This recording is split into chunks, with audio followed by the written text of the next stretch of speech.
Hey, it'd be like old school Brap. Yeah, this is old school Brap. Hey, we are live finally after like a 2 week hiatus, guys. I am so long story short. If you guys haven't been following me on Twitter, I came down with pneumonia, and I had no idea. I mean, yeah, as you guys know, I went to the beach, Mm-hmm. a little mini vacation with the family, and wasn't feeling well. Like I didn't have any symptoms. Like I didn't have like fever or anything like that. No chest pains. I wasn't wheezing. No shortness of breath. I just felt really tired. My body was tired, you know, My body weary. I'm weary, because I'm old. you, you know what I mean? Yeah. So, um, and yeah, I didn't feel like myself, man. I was like sleeping in the afternoon. I was just tired, man, and I went to the doctors. Now I'm at the beach, so I go to I go to the urgent clinic, right? Mm-hmm. The urgent care, whatever you call it. So I'm a little suspect with them because I get there, and this Russian lady, and she's like, "Ah, yes, you come to the right place." She didn't sound like a man, but that's my Russian accent, uh, you know. So she goes, "Ah, das, you breathe in, breathe out." do not So, throw okay. up on the couch, darling. It is just paid for. Jesus. That doesn't even sound like a doctor's visit. No, right? They just paid for it. We pay for the couch. Don't Yeah. don't throw up on it. Yeah. So You she have said, the dragon rot. "Yeah, you dragon rot." So she says to me, "Okay, breathe in. Okay, breathe out." Da. Kanye? Huh? Who is she? Kanye? Breathe in. Kanye. Breathe in, breathe. Oh, Oh, that's yeah, Luda. That's Luda. My that's bad. My yeah. bad. My bad. Okay, go ahead. So she's saying, listen to me breathe, and she goes, you might have dragon rot." Right. Do you spend time at Chernobyl? You're in Chernobyl. You been to Chernobyl? If you grew up in Chernobyl, you have no problem. Shit, if I grew up in Chernobyl, I'd probably be glowing like Yeah, radioactive man. green. By the way, there's actually a movie. I think HBO is doing a movie on Chernobyl. That's actually fascinating, man. I can't wait to um just to see it because if you remember, I remember when Chernobyl happened. Like I was like yesterday, 1987 or 88. It was right. Mm-hmm. And Something like that. yeah, for those of you guys who don't know what Chernobyl is, it's I highly recommend googling it. It's like the worst like nuclear catastrophe um of like ever recorded. Mm-hmm. Basically, it was a nuclear plant in a town called Chernobyl, and there was a town that surrounded, or the were, I guess the plant was on the outskirts of the town, and they literally evacuated the town. And you could actually go there now, and like you could see like everyone literally dropped what they're doing and left. It looks like a ghost town. It's kind of creepy. Right. Like Yeah. So playgrounds abandoned and yeah, like playgrounds, like toys still there, yeah. open lunch boxes. It's freaky. Right. Yeah. So but you go, you got to put on like a suit and stuff. Um, but it's really interesting. Yeah. What's up, AP Cool J? Says nice to see you feeling better, Enrique. I know Chernobyl. Uh, so was there like a movie that had like a energy drink? It was called Chernobyl or something. Yeah, that was Hot Tub Hot Time Machine. Yeah, Chernobyl. That was like the main. It was like part. It was like what the ingredient or something. Remember? It was like the Yeah. ingredient. Yeah, to make the time machine work. Yeah. We need more Chernobyl. It was too funny, man. Yeah, so I go to the doctors and she's like, okay, breathe. Oh, you sound like might have pneumonia. It's like, what? She goes, we do x-ray. We do X-ray. Yeah. Right, you're in some third world. You're like, So we they have walk sketch me. artists in corner to do X-ray. What did you say? Don't throw over the couch with it? We have sketch artists in corner with flashlight. Close to your chest to do sketches. Do sketches of your of your lungs. So so I go there. I walk in the X-ray room, and this is funny, man, because you know you're in the country, or you know some people. You either know you're in the country, or you know that someone might be going through some things when they start telling you about their personal life, right? Yeah. So I forget what it was. Like the lady who's doing the X-ray tech's like talking to me. She's like, "Oh, where are you from?" I was telling her, I'm from outside DC, and I was like, I thought I escape allergies because I suffer from allergies. So I Right. thought, long story short, I thought I had a sinus infection, right? Mm-hmm. And I was telling the lady this, and she's like, "Oh no, you're out in the country." And she's like, "Yeah, my new boyfriend who I just met and started dating, we just moved in together." And I'm like, "What?" The whole Like, life story, huh? yeah, okay. Why tell me your life story? Okay, what's going on? Right. I cross my legs like I'm Dr. Phil. I'm like, do tell. And she's like, I need you to take off your shirt. Take off my shirt. She starts telling me about her ex-husband and how he moved her out to the country but never didn't like to go to the beach, and how she's a beach bum and doesn't like to work and wants to be on the beach all day. I'm like, okay. Yo, I don't want to interrupt your story, but I just got to point something out. Mm-hmm. We got a one down vote. Somebody obviously doesn't like our Russian accent. No, I think that was before. I think that was a spoiler cast too. Someone doesn't like that we're doing a spoiler cast. Yeah. I'm telling you, we didn't like jump into it. Yeah. By the way, anybody who's watching, be fair warned. This is the Avengers Endgame spoiler cast. We're gonna talk about that tonight. So, anyhow, so she takes the X-ray, and and the lady's like, okay, well, so the Russian lady goes, oh, okay, we going to process your X-ray, and we're going to look at it. We're going to try to put it on CD so you can go to your doctor and show you doctor what your X-ray looks like. But CD is not working, so you might have to take a picture. I'm like, what? So they come back to tell me they found a little spot in my lung, whatever. And I'm thinking, oh, spot? What is this, cancer? Like, what the fuck's going on? She's explaining to me what it could be. It could be something from, I forget what she called it. So something from pneumonia or something you can get on your lungs or something. Like it's almost like an inflamed lymph node or something is what she called it. And so she's like, okay, well, let's go back and look at your X-ray. And she's like, we can't put it on the CD, so just take a picture of it. So I took a picture of my X-ray on my cell phone from the computer. And then they give me a shot in my ass, man. They give me a shot of. She goes, okay. She goes, okay, we give you a shot. Give you a shot of antibiotics. You put that in your pants. So give me a shot, and then they put me on a prescription, man. They put me on like 3-day like Z-Pack, and then like 14-day regimen of antibiotics. Oh wow! And my doctor's like, so I see my doctor yesterday, and she's like, what? Showed her the X-ray and everything. She's like, and she's like, well, she's like, you didn't have any fever, no wheezing. She's like, that's kind of strange for someone your age to not have show any symptoms and have pneumonia. I was like, the only thing I felt was tired. She's like, that's kind of strange, but So anyhow, I'm on the meds. I'm still tired though, man. Like I hit a brick wall again today. Like 3:00 came around, dude. I was out, passed out. Yeah. I was done. So you're still struggling a bit, huh? Yeah, I mean, my lungs are clear. Like the doctor listened to my lungs; they sound clear. But it's an infection, so that could be. I could be feeling this way for another like 2 weeks. Wow. So what's up, fellas? Hey, Enrique, what you got? Bronchitis? I got dragon rot. Yeah, that's even worse than that. No, I was telling I was sharing with the audience. Like the audience wants to hear my story about me having pneumonia, and I was telling him about the Russian doctor I had, and Eric's like, "Don't throw up on the couch. We just paid for it." And his Russian accent. Yeah, so that's pretty much it, Slow-Mo. That's it, man. And you got a very horrible, deep voice Russian accent. Yeah.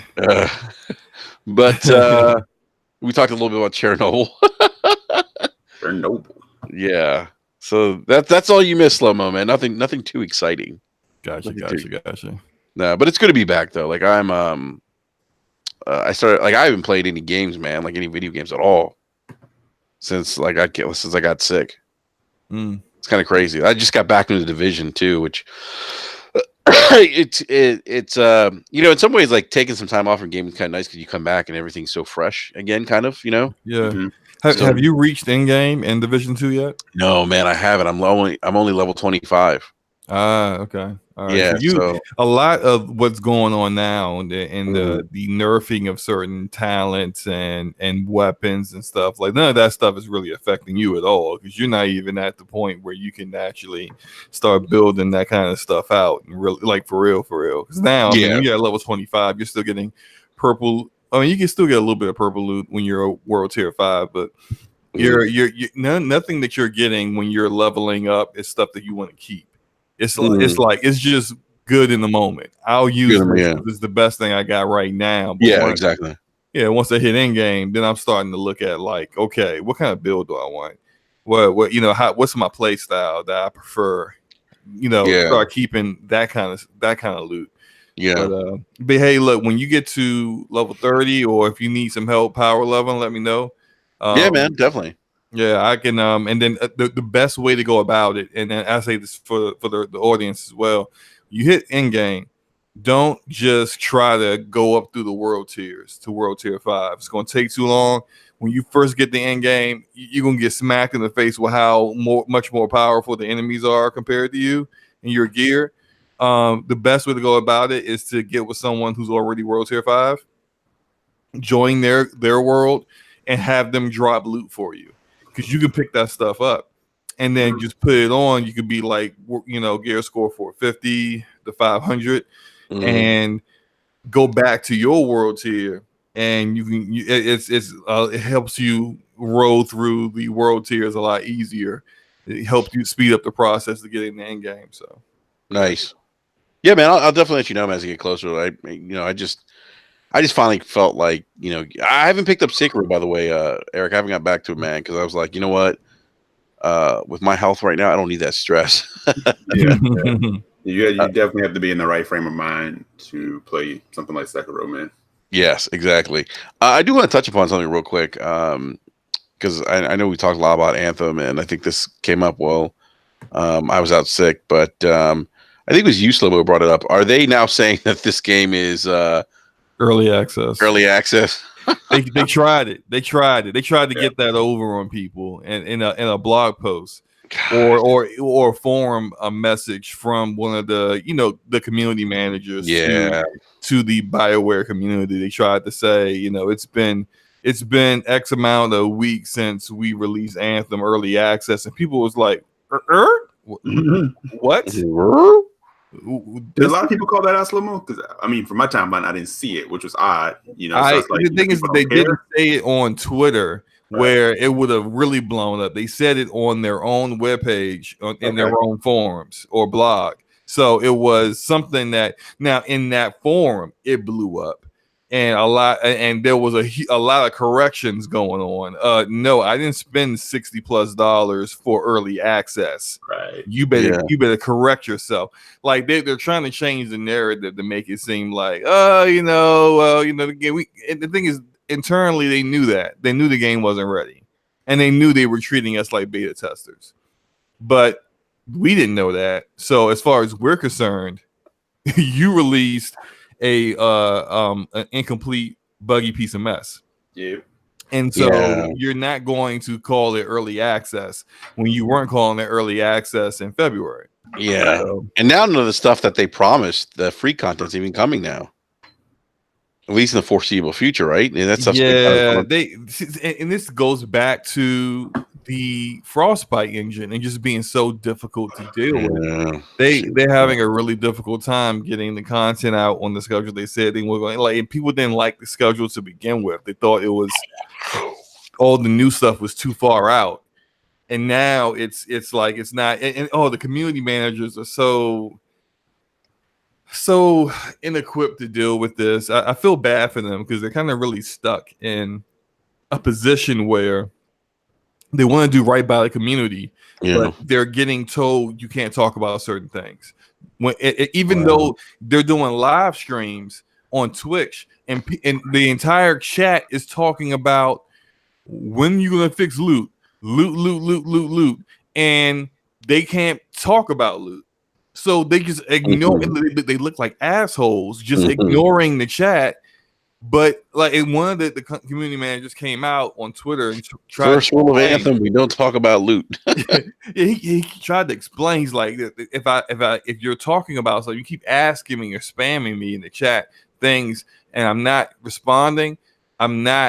I can't talk about it. I'm like, what? I mean, dude, can you at least just say I can't talk about that right now? Yeah, I heard about that. I heard that everyone was like in like caps spanning like loot, yeah, like over and over again. Wow. And there was a really cringy. I can't remember which YouTube channel. So it was a really cringy moment where they were supposed to be the loot was supposed to be fixed. You were supposed to be getting more masterworks and more legendary gear, and they were all like, it was like 3 of them. The community managers had like just got to a chest, and they were all hyped up. And they was like, and they said, one guy, go over there and open that chest up, and it was just raining purples.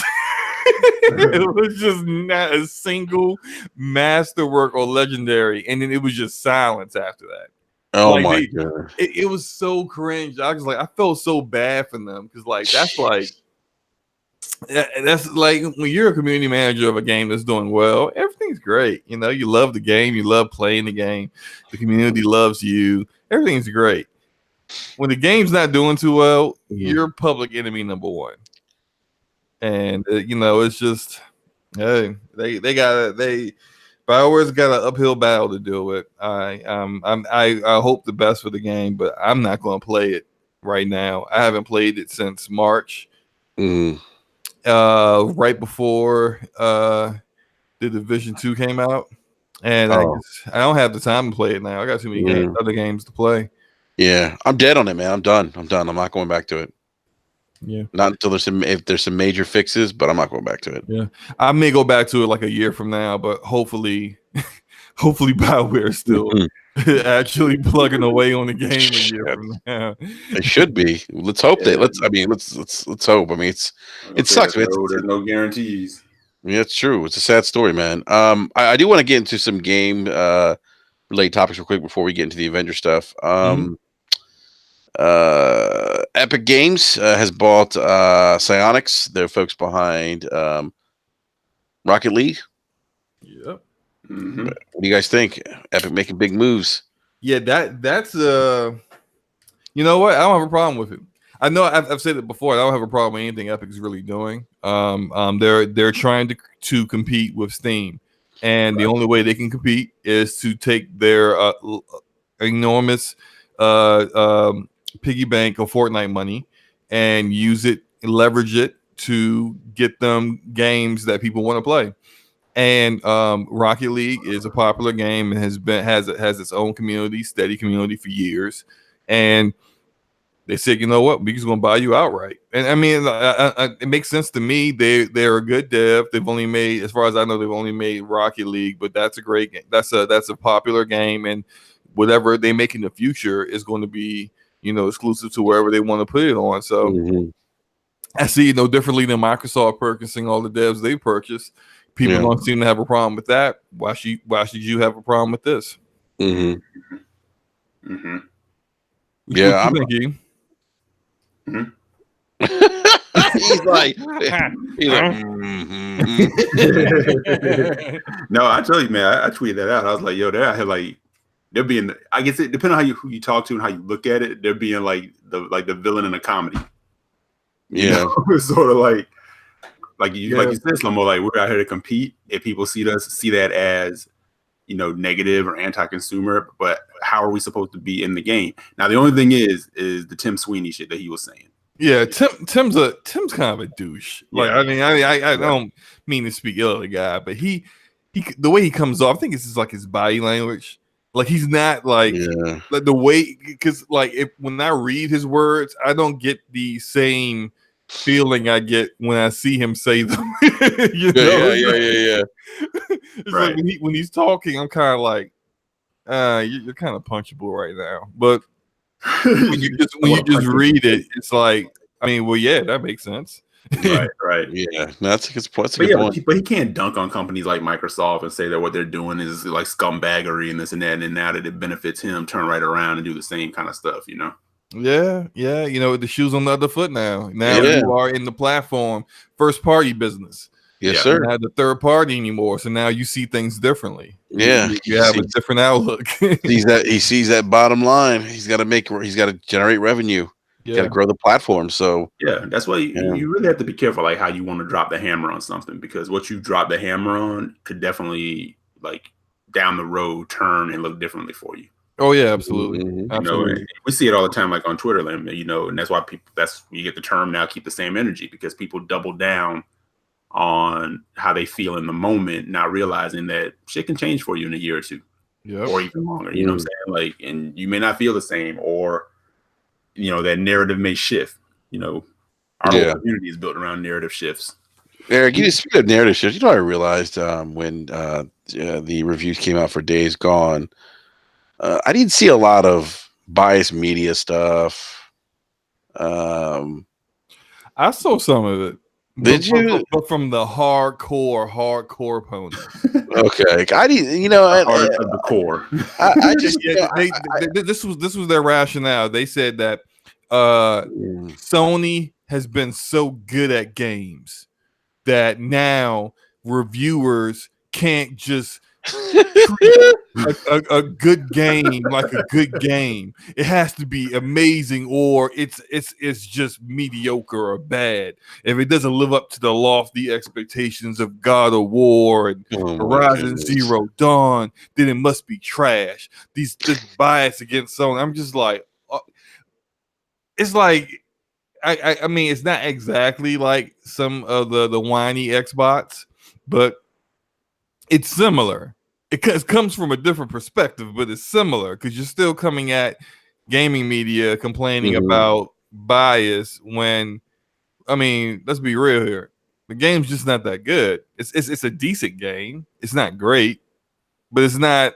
There's nothing to brag about. And Sony's not invincible. They're gonna drop a dud every now and then.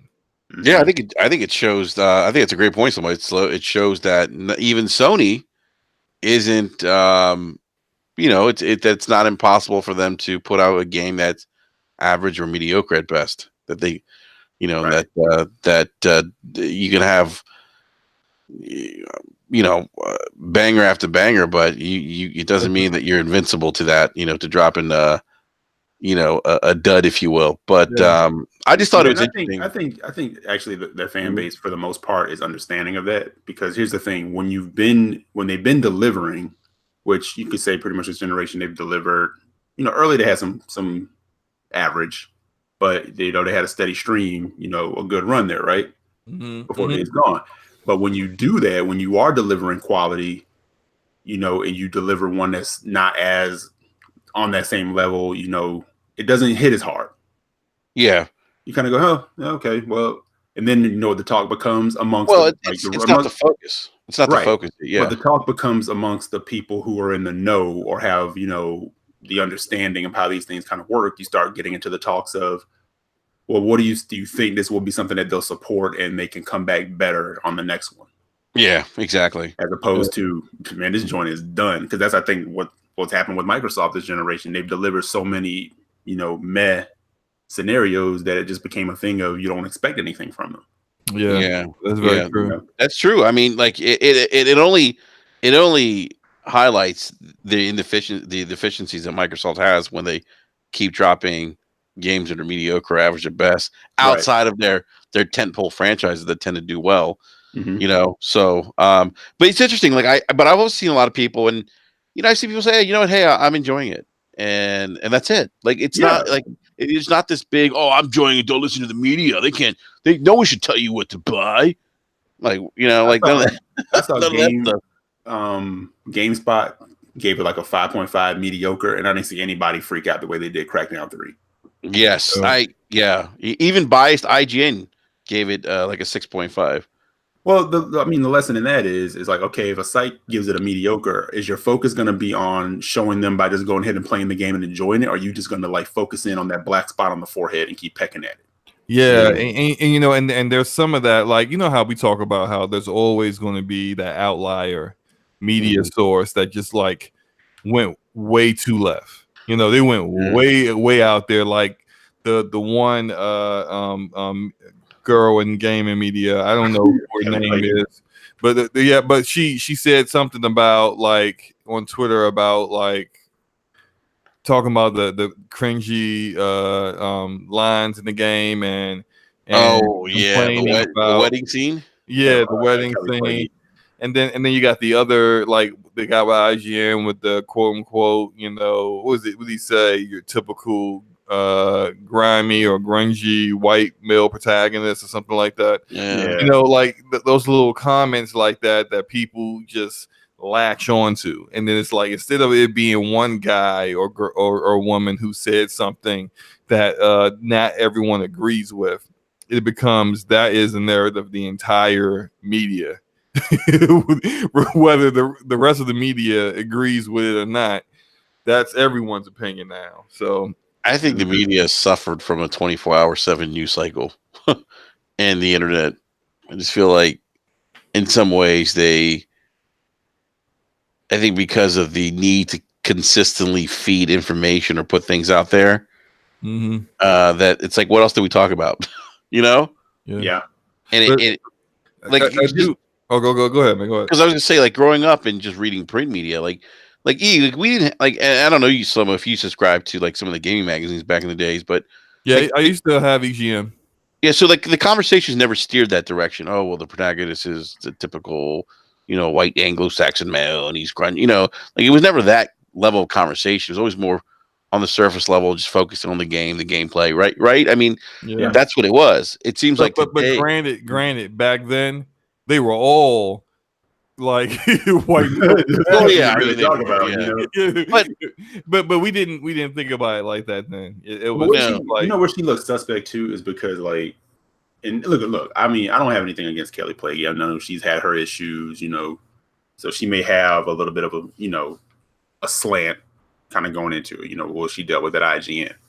Yeah. But so if she she feels cringy about a way a relationship may go, hey, whatever. I mean, I know we shared and had a little bit of a laugh over that scene because it was corny. I didn't have any problem with what he said. People talk that way, but I was like, wow, they went for that, huh? Just as long as you ride me as much as you ride your bike. I was like, wow. I mean, it was corny though. It was corny. It was corny, but then look, I've never been to a biker wedding. Wait, slow. Did you see Luca's response to that though? By the way, no. Oh God, I gotta pull up the tweet. It was hilarious. Something like. But like I've never been to a biker wedding, but like there were multiple people who responded to her saying, "I've been to a biker wedding and I've heard much worse than that."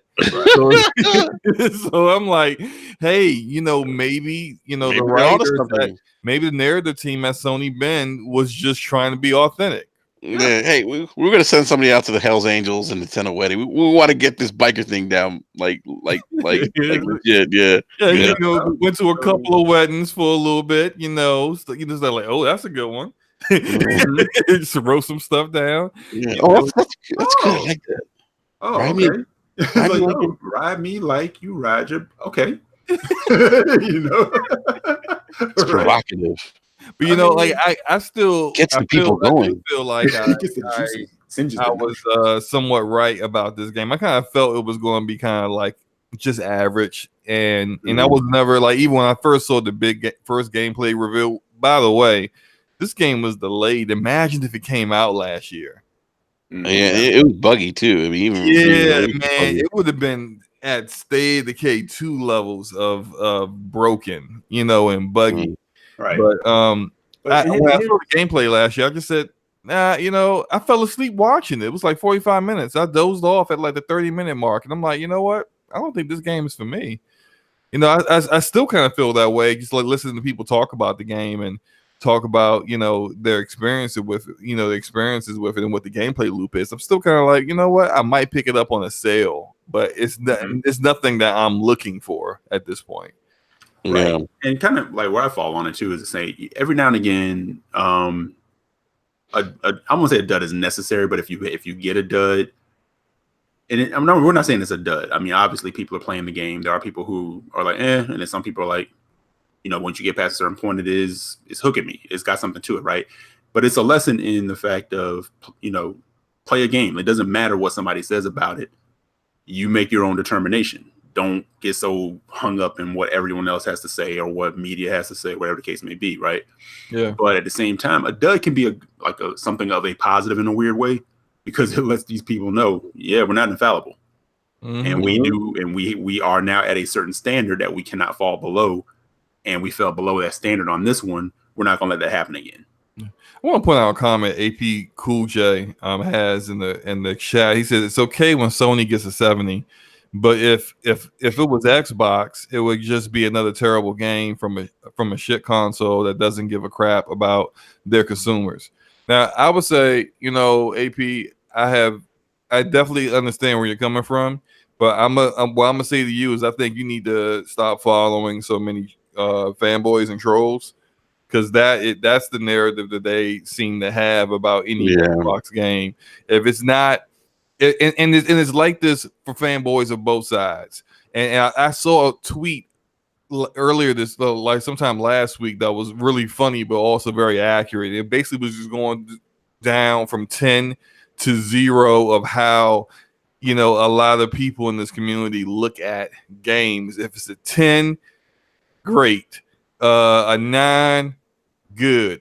8, average. From 7 on down was just trash. and that is literally when it comes to how is a 7 competition. It's never been that way. Yeah, when it comes to the competition, that's exactly how they view all the competition's games. From 7 on down is a trash. That's a great point, Slow-Mo. Yeah, it's funny. But then when it's their own game, hey, look, you gotta play games before you say they trash. Wait a minute, right? Wait a minute, weren't you saying about Crackdown 3 that I can tell trash just by looking at it? Oh, that's funny, man. It's just like it just flips. And how many times do some of the media sites say, people, a 7 or 7.5 does not mean the game is like it's a wrap. It's like it's not a bad score. Yeah, it's a great point.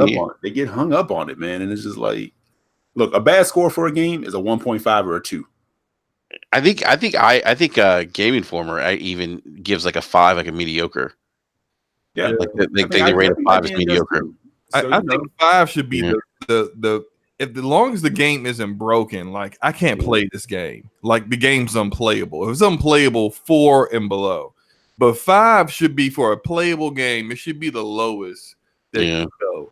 And I don't think Days Gone, I haven't played it, but from what I hear of other people playing it and what I've seen, I don't think it's a 5. I think right where it is, a 72 is exactly what it deserves. Yeah, interesting. Yeah. By the way, don't call me Danny. Refer to me as Pneumonia Enrique. Gaming Forte, who actually can't make it tonight. He's working. Why are we doing the spoiler? I just thought about that. Why are we doing the spoiler cast without Forte? He was like, he really wanted to talk about this. I don't know. Man, let's tell you, from the moment that movie came out, every day Forte was like, I can't wait to talk about this movie. Oh man, now I feel bad. Well, we could talk about it again next week, but yeah. Now I want to talk about I wanted to do it this week actually because it's so fresh in everyone's minds, and I don't know if there's been a lot of spoiler casts out, but it's Enrique's trying to snap your feelings away, Forte. Yes, I'm gonna snap like Thanos. I'll snap your feelings away.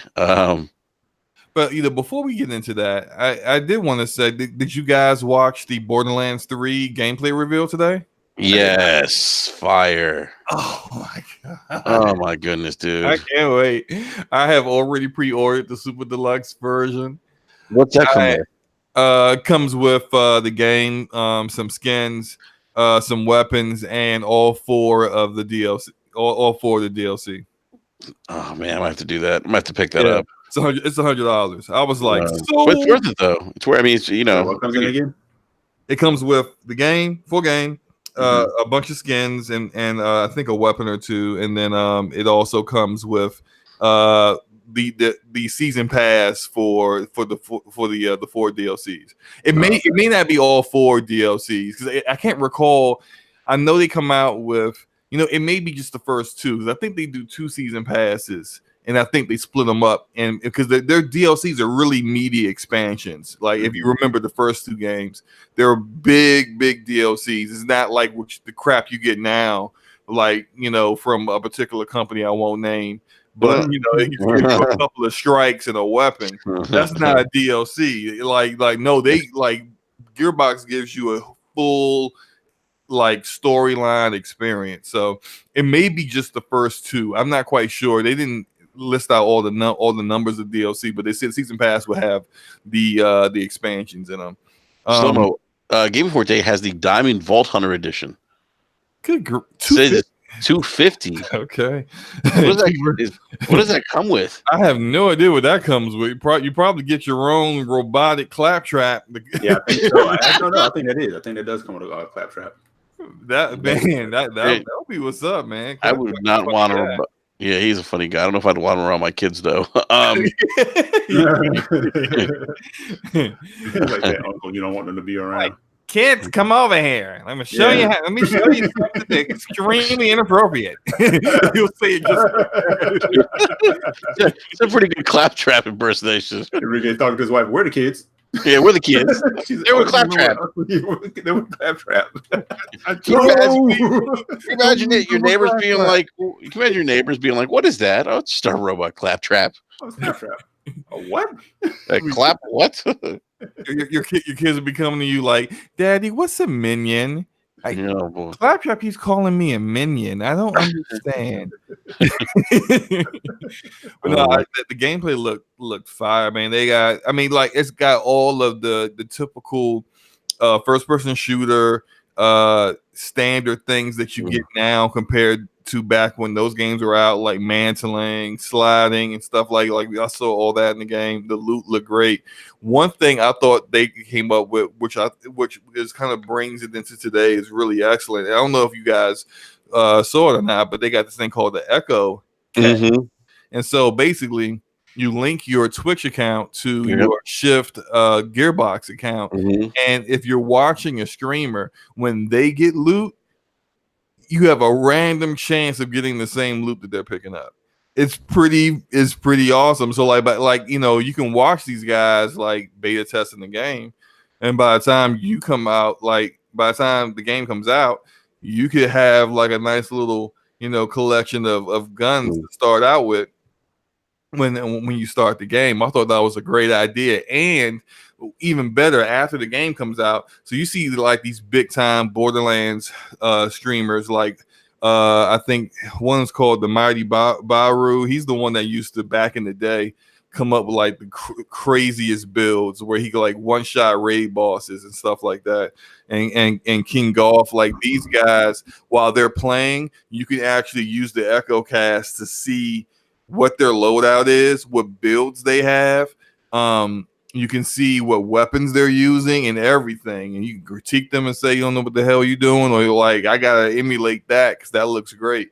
Like I thought that was a great idea, because I'm always watching like The Division and watching someone play The Division, and I'm like, man, he's like melting enemies. What build is he using?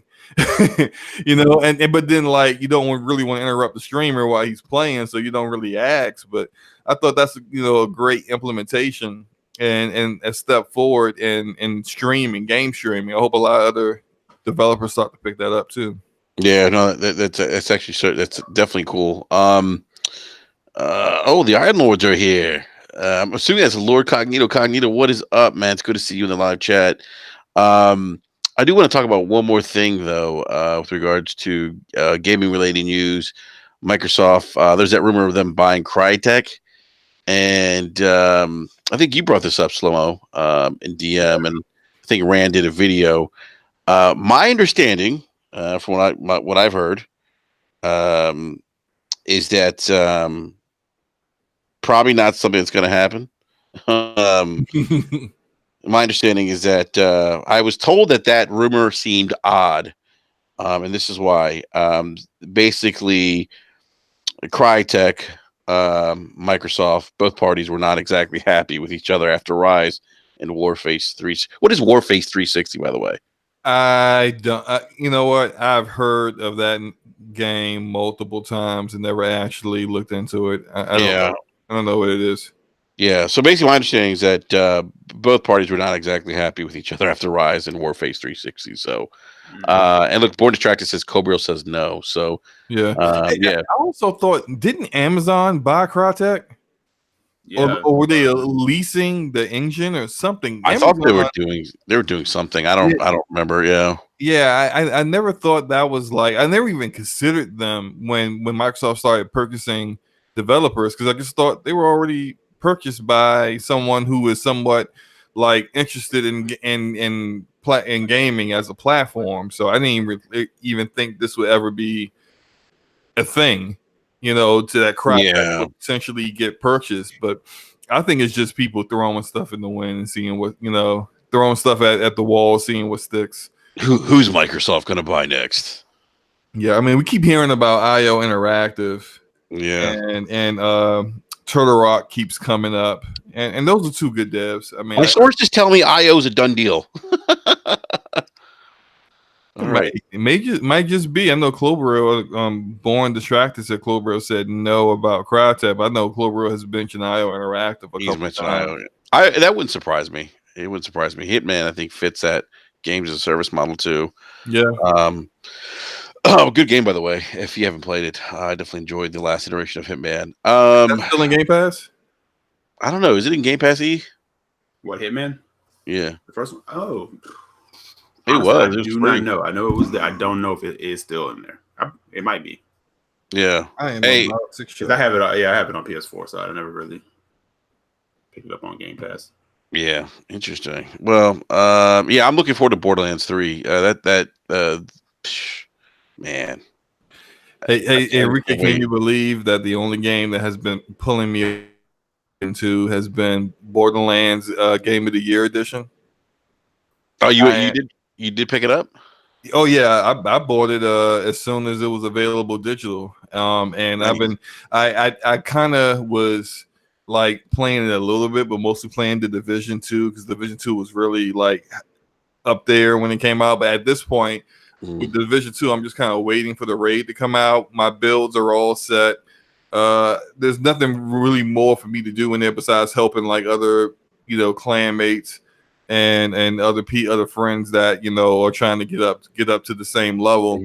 Yeah. But I mean, the other night I just went all in on Borderlands, and I'm at pretty much at the end of the main campaign, and initially I'm just enjoying it. I got a couple of legendary weapons. I got the Hellfire SMG. That gun is amazing. I got a legendary sniper rifle. I can't remember the names of a legendary sniper rifle and legendary assault rifle as well. Once I got them, started getting those legendary guns, then it was on, and I'm now at the level where I'm like level 32, and I'm using Lilith, where I'm starting to kind of like play around with the builds. I've never used Lilith on the first game. I always used Mordecai and Brick, and using her has been different. And I'm really, really liking it, and so I just can't wait now. Like but previously I said I was just going to do the main game, and then I was going to do the General Knox Armory, which is the best DLC that the first game had. But now I think I'm just going to do all of it. I'm just going to do the first 3 DLCs and General Knox, because I can see now I'm going to blow through all of this stuff before Borderlands 3 comes out. Man, I can't wait, man. I'm excited. I mean, when did 2 come out? 2012? 2012, yeah. Oh my god, man, that seems like yesterday. Jeez, man, time's flying. Yeah. I think I played. Who did I play as on 2? I don't remember. Who was the guy with like the stationary weapons? Was that Axton? That is Axton. Yeah, that's who I played with. Yeah. Hitman, the complete first season, is still in Game Pass. Yeah, anyone who hasn't played that needs to pick it up. It's actually pretty good. It is very good. Yeah, I gotta get back. I gotta get back to that game. Yeah, me too. It's definitely on my my backlog, my to-do list of games to play. So, Well, gentlemen, let's move on to Avengers. I do want to say something though. This last weekend was just wow in terms of movies and TV entertainment. And oh yeah, man, the geeks ruled the world this weekend, man. Oh my god! So I'm assuming everyone watched. AP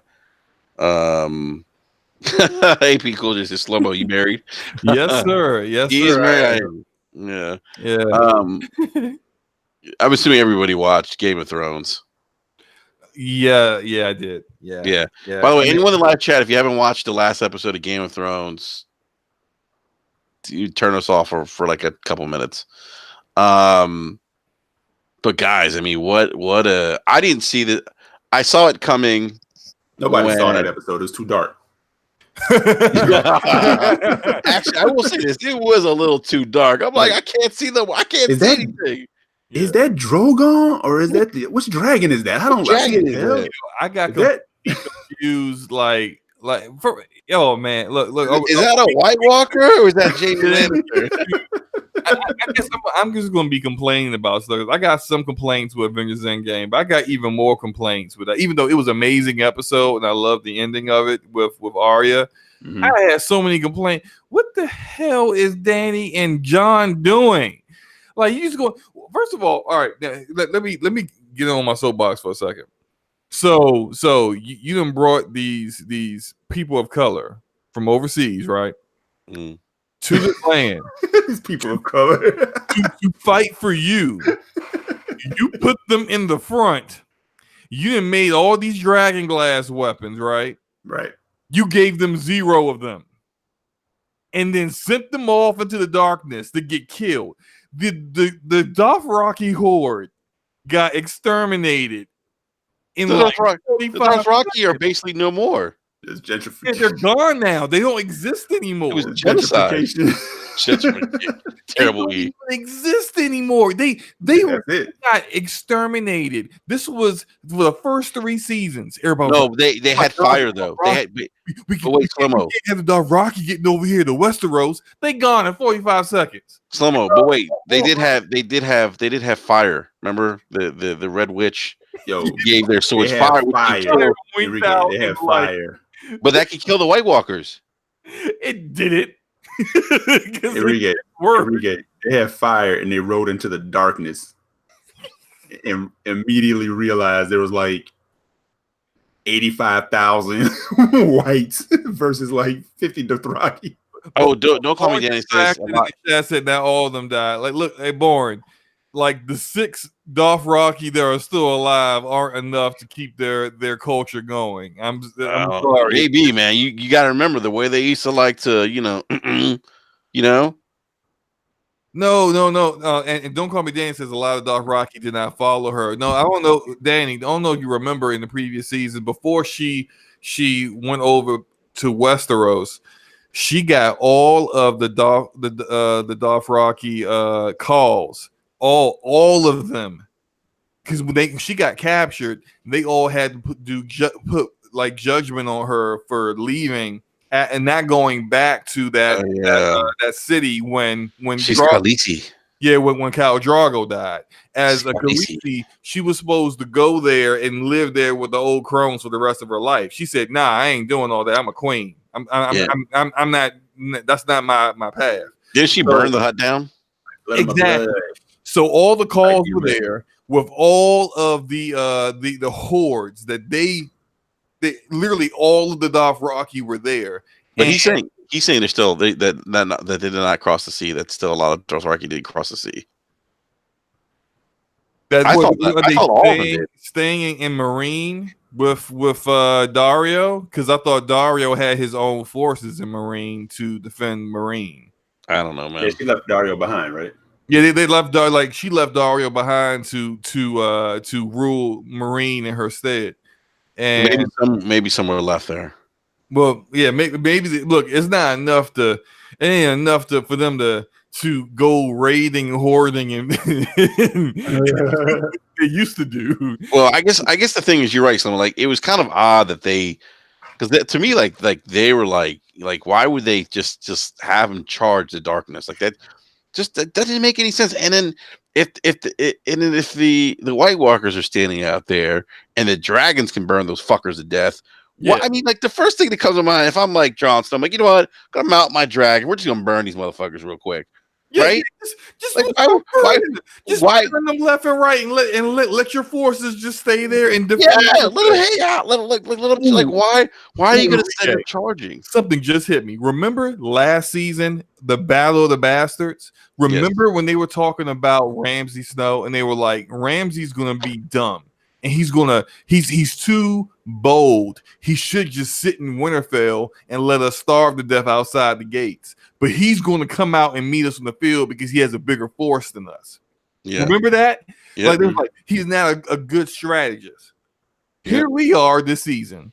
You got Jaime Lannister, Brienne Tarth. You got Jon Snow. You got 2 dragons. Ser Jorah. Ser Jorah of the friend zone. You got all these people, friend zone. All these people with battle experience sitting there, and you guys decide to not just defend Winterfell, which is literally man the walls. You had enough people to man the walls for days. You had 2 dragons. You had 2 freaking dragons. Instead, you got the dragons just chilling while all the Dothraki die, and then chilling as the Unsullied are just getting ran over. And then finally, Khaleesi goes, you know what? I just can't watch this anymore. I'm gonna go out. It's just like, whose battle plan was this? Wait, and then I thought and this is what I didn't understand.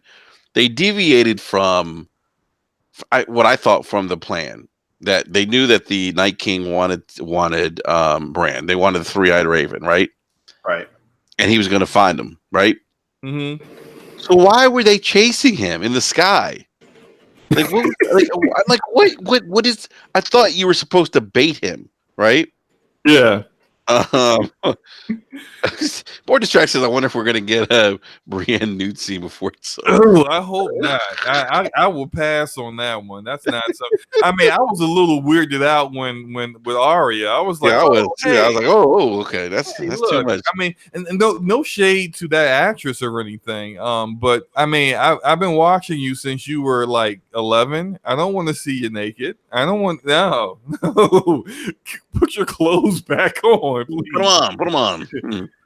But Forte said in the chat that the brains of the outfit was in the cellar, Tyrion. But I'm like, yeah, Tyrion was in the cellar, and Tyrion definitely should have been out there on the gates the way he was out at King's Landing, thinking on the fly and countering what the clearly better strategist and the Night's King was doing. But Tyrion would have been was in the meeting, in the planning, in the battle planning, when they planned out that really dumb strategy. Yeah. Which would basically throw the people of color at the White Walkers, and then we'll just chill inside the gates and waiting to see what happens. Well, they established early in this season that Tyrion has definitely lost a step. He's drinking too much. I'm gonna tell you what he lost. He lost George R.R. Martin is what he lost, because all of the brilliant Tyrion strategy and brilliant Tyrion stuff came from the material from the books that Martin had already written. Ever since they went off script, Tyrion has just been there, just making very thoughtful faces and really hard and believing Cersei of all people when no one believed her but him. And it's just like, man, this ain't the same guy. I started watching it the season's over, and the Tyrion from the first season to now, I mean, granted, I know they've all gone through something. They're all completely different, and a lot of them are just worn down from everything they've been through, right? Yeah. But yeah, far cry from that character to now. Oh yeah, definitely. What did you guys think about them basically killing off basically a lot of minor characters, but no one super important? They're doing the Walking Dead scenario. Yeah, I was gonna say they're doing the Walking Dead scenario. I wasn't surprised that they did that. I actually kind of liked that they did that because, I think that the ending wouldn't, without those major characters, whether they die or not later on, I think wouldn't have the same impact. You know what I mean? Yeah. I think it would have felt too early. Yeah, but I kind of felt like if Gendry died, if Brene, that's her name, right? Brienne. Yeah. I felt like if they would have died, I would have been fun because their story arc was kind of completed, kind of like how with with Theon. Like Theon, his redemption was completed. Like his story arc, him going from the immature, not really knowing who he is. Is he a Greyjoy? Is he a Stark?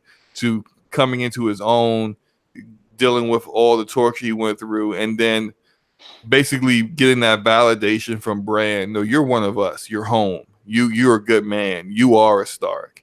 And him like getting that moment to just kind of revel in that before he rushed off and got murked by the Night King. But that was like that made sense to me. I thought that Brienne had that moment in the previous episode when she got knighted, and she's the first woman to ever be knighted. And I'm like, yeah, so like she deserves this. She earned that. Now go ahead and die, because there's really nothing else more for you to do in this story. Nah, man, she plays probably an important role, I think, and she probably ends up saving Jamie's life. I think. My assumption is that there's going to be something with her and Jamie. That she's going to either save his life or something's going to happen. They'll become lovers. We'll see that love scene that Slow-Mo wants to see of her so bad. No, my favorite character is actually Bronn. And Bronn is actually on his way. I think he's going to appear again in the next episode. Mm-hmm. Do you think, like, so Cersei has paid Bronn to kill Tyrion and Jamie? Do you think he's actually going to do that, or he's going to switch sides? I don't think so. I think he's going to switch sides. Yeah, he doesn't seem like, because he's got such a. I mean, I think at least thought he had a good relationship with Jamie. You know, he saved his life a couple of times. Yeah, and he saved Tyrion a lot of times too. Yeah, so I don't know, man. I think him saying, I'll take the bribe was like him saying, if I don't do this, they're gonna kill me here.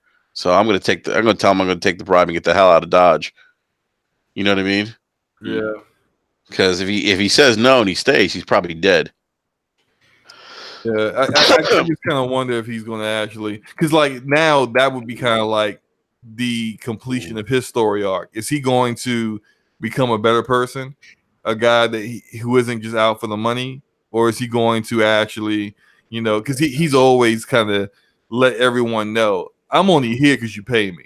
Like I'm only doing this stuff because you pay me. But then he was going to get paid regardless, but he still went out on a limb and saved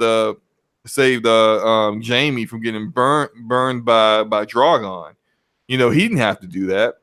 Yeah, but Dragon had him dead to rights. Yeah, had him dead to rights. He was done if it wasn't for Jamie. I mean, it wasn't for Bronn. I'm like, he didn't have to do that. But he I think now is a lot of lip service with him. He's just like, no, look, I'm a sellsword. What do you expect me to do? I'm a sellsword. Pay me. But then I really don't think you about that life anymore. Yeah, like I wonder if he comes there and with the intention of being what his nature is of sellsword, but then he sees them and it's kind of like one of those things where like he ends up kind of telling Tyrion and Jamie like what's going on. Yeah. But I don't know. I think with taking the Night King out in episode 3 and leaving 4 episodes, that's a pretty big thing. Like what is about to happen? Yeah, no, I agree. So the buildup was for that payoff of the Night King, of Winter's Coming and the whole, the battle with the Whites and everything, right? Mm-hmm. That ended episode 3, or we think it ended anyway. I think it's over. I think it's over. I mean, it's over. I mean, she killed, she killed the Night King, and they all just, turned shattered, afterwards. You know what though? I will say this. I knew that she was going to kill the Whites kill the Night King when the Red Witch said to her, she said, you said we'd meet again, and she kind of, she said, she reminded her what. I think Arya was like, you told me I would permanently close the eyes of brown and green eyes, and I did. And then she said, I also said blue eyes. She gave her a look, and then that's when kind of like it was like light bulb. Arya was like, and she just left, and then when she left, when she left, I was like, you know what? She's gonna end up killing the Night King because she said blue. I'm like, she's gonna end up doing it, and And then there's that moment where like one of the I don't know, I guess I don't know what you call them. One of the generals, I guess. Oh yeah, one of his. Those are the White Walkers, the people who are like when he raised their own dead soldiers to fight against them. Yeah. They are called Whites. So okay. So the White Walkers. Yeah. So the White Walkers are like the. So you notice there's that like the one turned around, like there's that like air, something past them. You can see his hair blowing back, and I was like, "What the hell is that?" Right? And then when she jumped in the air, I was like, and then he caught her. I was like, "Oh, she might die, maybe." And then she dropped the knife and she stuck him. I was like, "Oh, okay." So that was the same move she used on Brienne last season. That's right. Yeah, she used that same move on Brienne when they were sparring. They were sparring. I remember that. Yeah, but then it's like a lot of foreshadowing there too, because I mean, Bran gave her that blade back, or not back, but gave it to her. The same blade that was meant to assassinate him. Yeah. Yep. Valyrian steel, and so. But that was kind of dope too when he's standing there and he's facing off with Daenerys and Drogon, and she's like, going to burn him, thinking that it was going to be a wrap, and he's just like, all right. I knew it wasn't a wrap. He's like, that was cute, Danny. That was cute. Yo, he actually grinned. That was the first time he actually showed any expression on his face. He was just kind of like, oh, just the look on you and that dumb dragon's face. That I'm still here, and like her the horror in her face, like, oh my gosh, it did nothing to him. I'm worthless right now. Let me get out of here. Oh, you talking about worthless? What the hell was Jon doing at the end there? He's trying to escape the dragon. No, escaping the dragon is standing up and yelling at it. Like, I don't think that works, Jon. I don't think that's how you escape dragons. I don't think that, like, literally, if it wasn't for Arya, he would have been done. He would have been done. He would have been toast. I think they probably at that point he's probably giving up. Like, I'm done. I'm done. Yeah. I'm banging my aunt. I've done everything I can do. That's it. The hilarious thing is that when Daenerys found out that he was her nephew, at no point did she like, oh, I've been having sex with my nephew. Yeah, you think the reaction was like, oh my god, I slept with you. Yeah, but it's more of, you have a claim to the throne. Yeah, like, wait a minute. You mean you're the rightful heir? You know what this means? Not like, oh my god, I slept with him and I'm in love with him. But I guess that's their time. They love that incest. I mean, Targaryens do, yeah. I don't know, man. Well, I mean, it wasn't the Lannisters too. Well, you remember too, like the finger popping his sister, and she kind of like she kind of let it ride just to see what he was like made of. You remember that, right? Oh, I don't remember that. When was that? That was season 2. And he went back to the Iron Isles, to see his father or whatever, and she met him on the beach to take him, to the castle or whatever. So he's thinking that she's just some like, some maiden or some wench or whatever that works. Yeah, he was all filling her up and everything. He didn't even realize that was his sister. No, he went further than filling her up, man. Yeah, that was sexual assault, man. Yeah. Oh my goodness. Yeah, I have to go back. You said that was season 2. Yeah. He figured it out. He was like, he had this look on his face, like, oh, you're my sister. That's when he betrayed the Starks and Oh my goodness. Let's get to well, let me ask you guys something. Predictions real quick. Do you think that Arya kills Cersei then? No. I don't think so. No, I don't think so either. But I think I don't know. I'm almost like on this thing of where I don't think it's gonna be Dany or Jon that sits on the throne. Oh man, who's gonna be Cersei? No, it's not gonna be Cersei either. No, Cersei's definitely going to die. I think Jaime's going to kill her, but I think Jaime's going to as well. A long time. I don't think anyone's going to sit on the throne when it's all said and done. I think the throne is going to be empty, and that there is the whole Gendry and Arya thing. Oh, that like she might be. They like, you know how like when King Robert and Ned had that deal that, you know, my son, your daughter, but Yep. like, they got the wrong son and the wrong daughter. Yeah, they got the wrong thing. Yeah. I know there's some people thinking that Arya got pregnant right before the Battle of Winterfell, so that's a possibility. But I still wouldn't be like. I think John takes the throne. I don't know. I think John's destined to die. Like, yeah, like John's sort of the type that doesn't even want that. He sure doesn't. Yeah, you know, he like, doesn't he's want to rule. He's not at all hungry for that. Yeah. But then when you think about it, the people who aren't hungry for that are always kind of the best person for that job. That is true. That is true, bro. Yeah. Yeah. It's gonna be Sam and Gilly. Oh my gosh! That would be crazy. That would be crazy. How in the world did Sam survive that battle? That makes no sense whatsoever. Sam is like the luckiest dude ever. He's lucky, man. He's a Tarly. He's lucky. Yeah. Yo, but who went out like a G in that episode? Oh, little Lady Mormont? Yeah, man. Yeah, she went out like a G. Yeah. She got her body crushed. Still managed to stab that giant. Yeah. I was like, wow. Yeah. Yeah, they talked in the after show discussions. They talked about her, and they said they were talking about how like it was that actress's acting abilities that turned her from just being a one episode cameo with just her lending the Mormont, you know, soldiers to John for the Battle of the Bastards, to her, you know, reappearing after the Battle of the Bastards and having a bigger role because she was just so good, and she was very convincing, man. Yeah, very convincing. I think she has a bright future in acting, I think. Yeah. Mm-hmm. All right, guys, let's get to Avengers, because I don't want to go too late in the podcast, because you know, you still about to keel over. What you say?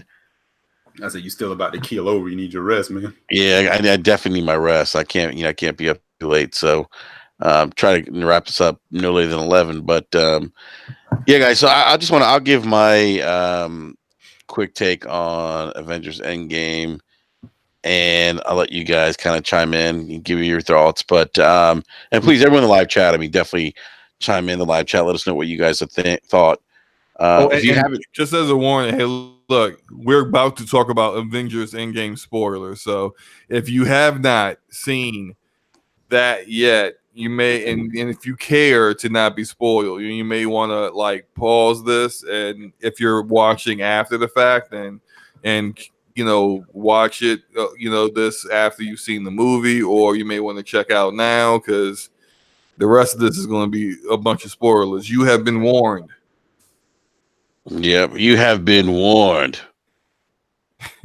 Boy, distraction to there. 4, 3, 2, 1. He said, "Did Arya kill Thanos?" Spoiler cast. All right, guys. So you've been warned.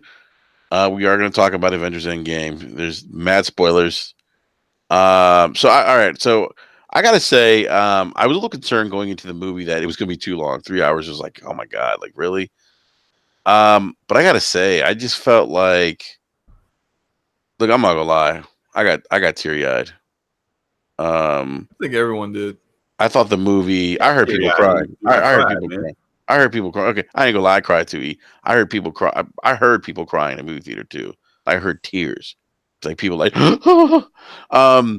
I didn't cry at all the moments that people would think you would cry either. Like I cried at the sad moments, but dude.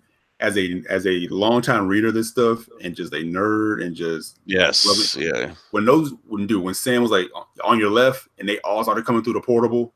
I got emotional through the portal and stuff. And I'm just like, yo, I lost it. I got emotional, man, because it's like, oh my god, like here's all these characters. You're some suckers. Oh, this crying. Like, I'm joking. I'm kidding. You probably there crying too, man. Come on. I did not cry. Although my eyes did water a little bit. Yeah, that's crying. It's not crying. Like, no tears fell. My eyes watered a little bit. Now, on the left, I almost did a standing ovation clapping on that when they all showed up. Yes. But when Pepper was telling Tony You can rest now. Yeah. Oh my god, Okay. I I was cried. like, oh no. Here it comes. I cried. My I cried. eyes are burning. I literally cried. I said, and she said that to him, and I said, "Oh my God, he." And when Doctor Strange looked at him and gave him the one, Yeah, he's like, this is it. that This you're is the his one. last chance. Yeah. It's you. It falls on you. Yeah, I know we're starting to end. I'm sure we'll work our way back, but that got me. But Slomo, the other one that got me too was when Happy was talking to Morgan. Oh yeah. Oh Like, yeah. Hungry. He's like, yeah, I want a cheeseburger. He goes, your dad like cheeseburgers too. I'm gonna get all the cheeseburgers that you want. I'm like, oh, dude. If you're a parent with like, I'm like, oh, stop, dude. Yeah, I'm telling you, as a parent, too, you're right. It like hits home, and then and the actor that plays Lucky is Jon Favreau, who directed the first Iron Man movie. So man, he's even like he's still like executive producer on all that stuff and everything. Mm-hmm. Yeah, like well, he's also been in the Spider-Man movies too. But that was just a very fitting scene because I mean, he's the one. I mean, you want to talk like the linchpin that kind of got the whole thing rolling, you know. Mm-hmm. So it's kind of very fitting that he had that scene with her, you know. Yeah. I will say though, I thought that the intro. So I'll just go back to the start of the movie. I thought they opened the movie well. I liked how they went back to what's his face? I'm forgetting his name now. Hawkeye. Thank you, Hawkeye. I always get him confused with shit. I can't remember now. Anyhow, I liked how they opened up with Hawkeye and his family, and then that almost got me too. That kind of that kind of got me to kind of set the tone a little bit. Yeah, because he had no idea what was happening. He just turned, and his daughter was just dust blowing in the wind. I was like, oh no. And he's like, yo, he's like, what's like? He had no idea, you know. And then he goes on this murderous rampage, which was kind of interesting. Which is they introduced like there's a character I think called Ronin. Ronin, that was his Ronin stage. When man, he just watching those dudes, man. Like I almost like, yo, I wouldn't mind like a small game with Ronin now. Yeah, right. His Ronin persona is way more interesting than just Hawkeye shooting arrows and being all fatherly to everyone. No, Ronin character is definitely more badass. Yeah. Ronin's on some like Wolverine type stuff. Yeah, I will say though, I was surprised how quickly they killed Thanos though when they found him. Captain Marvel's just a badass. There should have been more of her, I think, in the movie than just those like 2 sequences that she was in.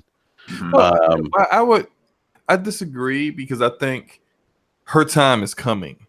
Yeah. Like she's going to be the leader of the Avengers going forward from in the next phase.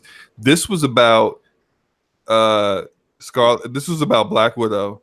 This was about Iron Man and Captain America. This was about like the guy passing the torch. Yeah, this movie was their moment.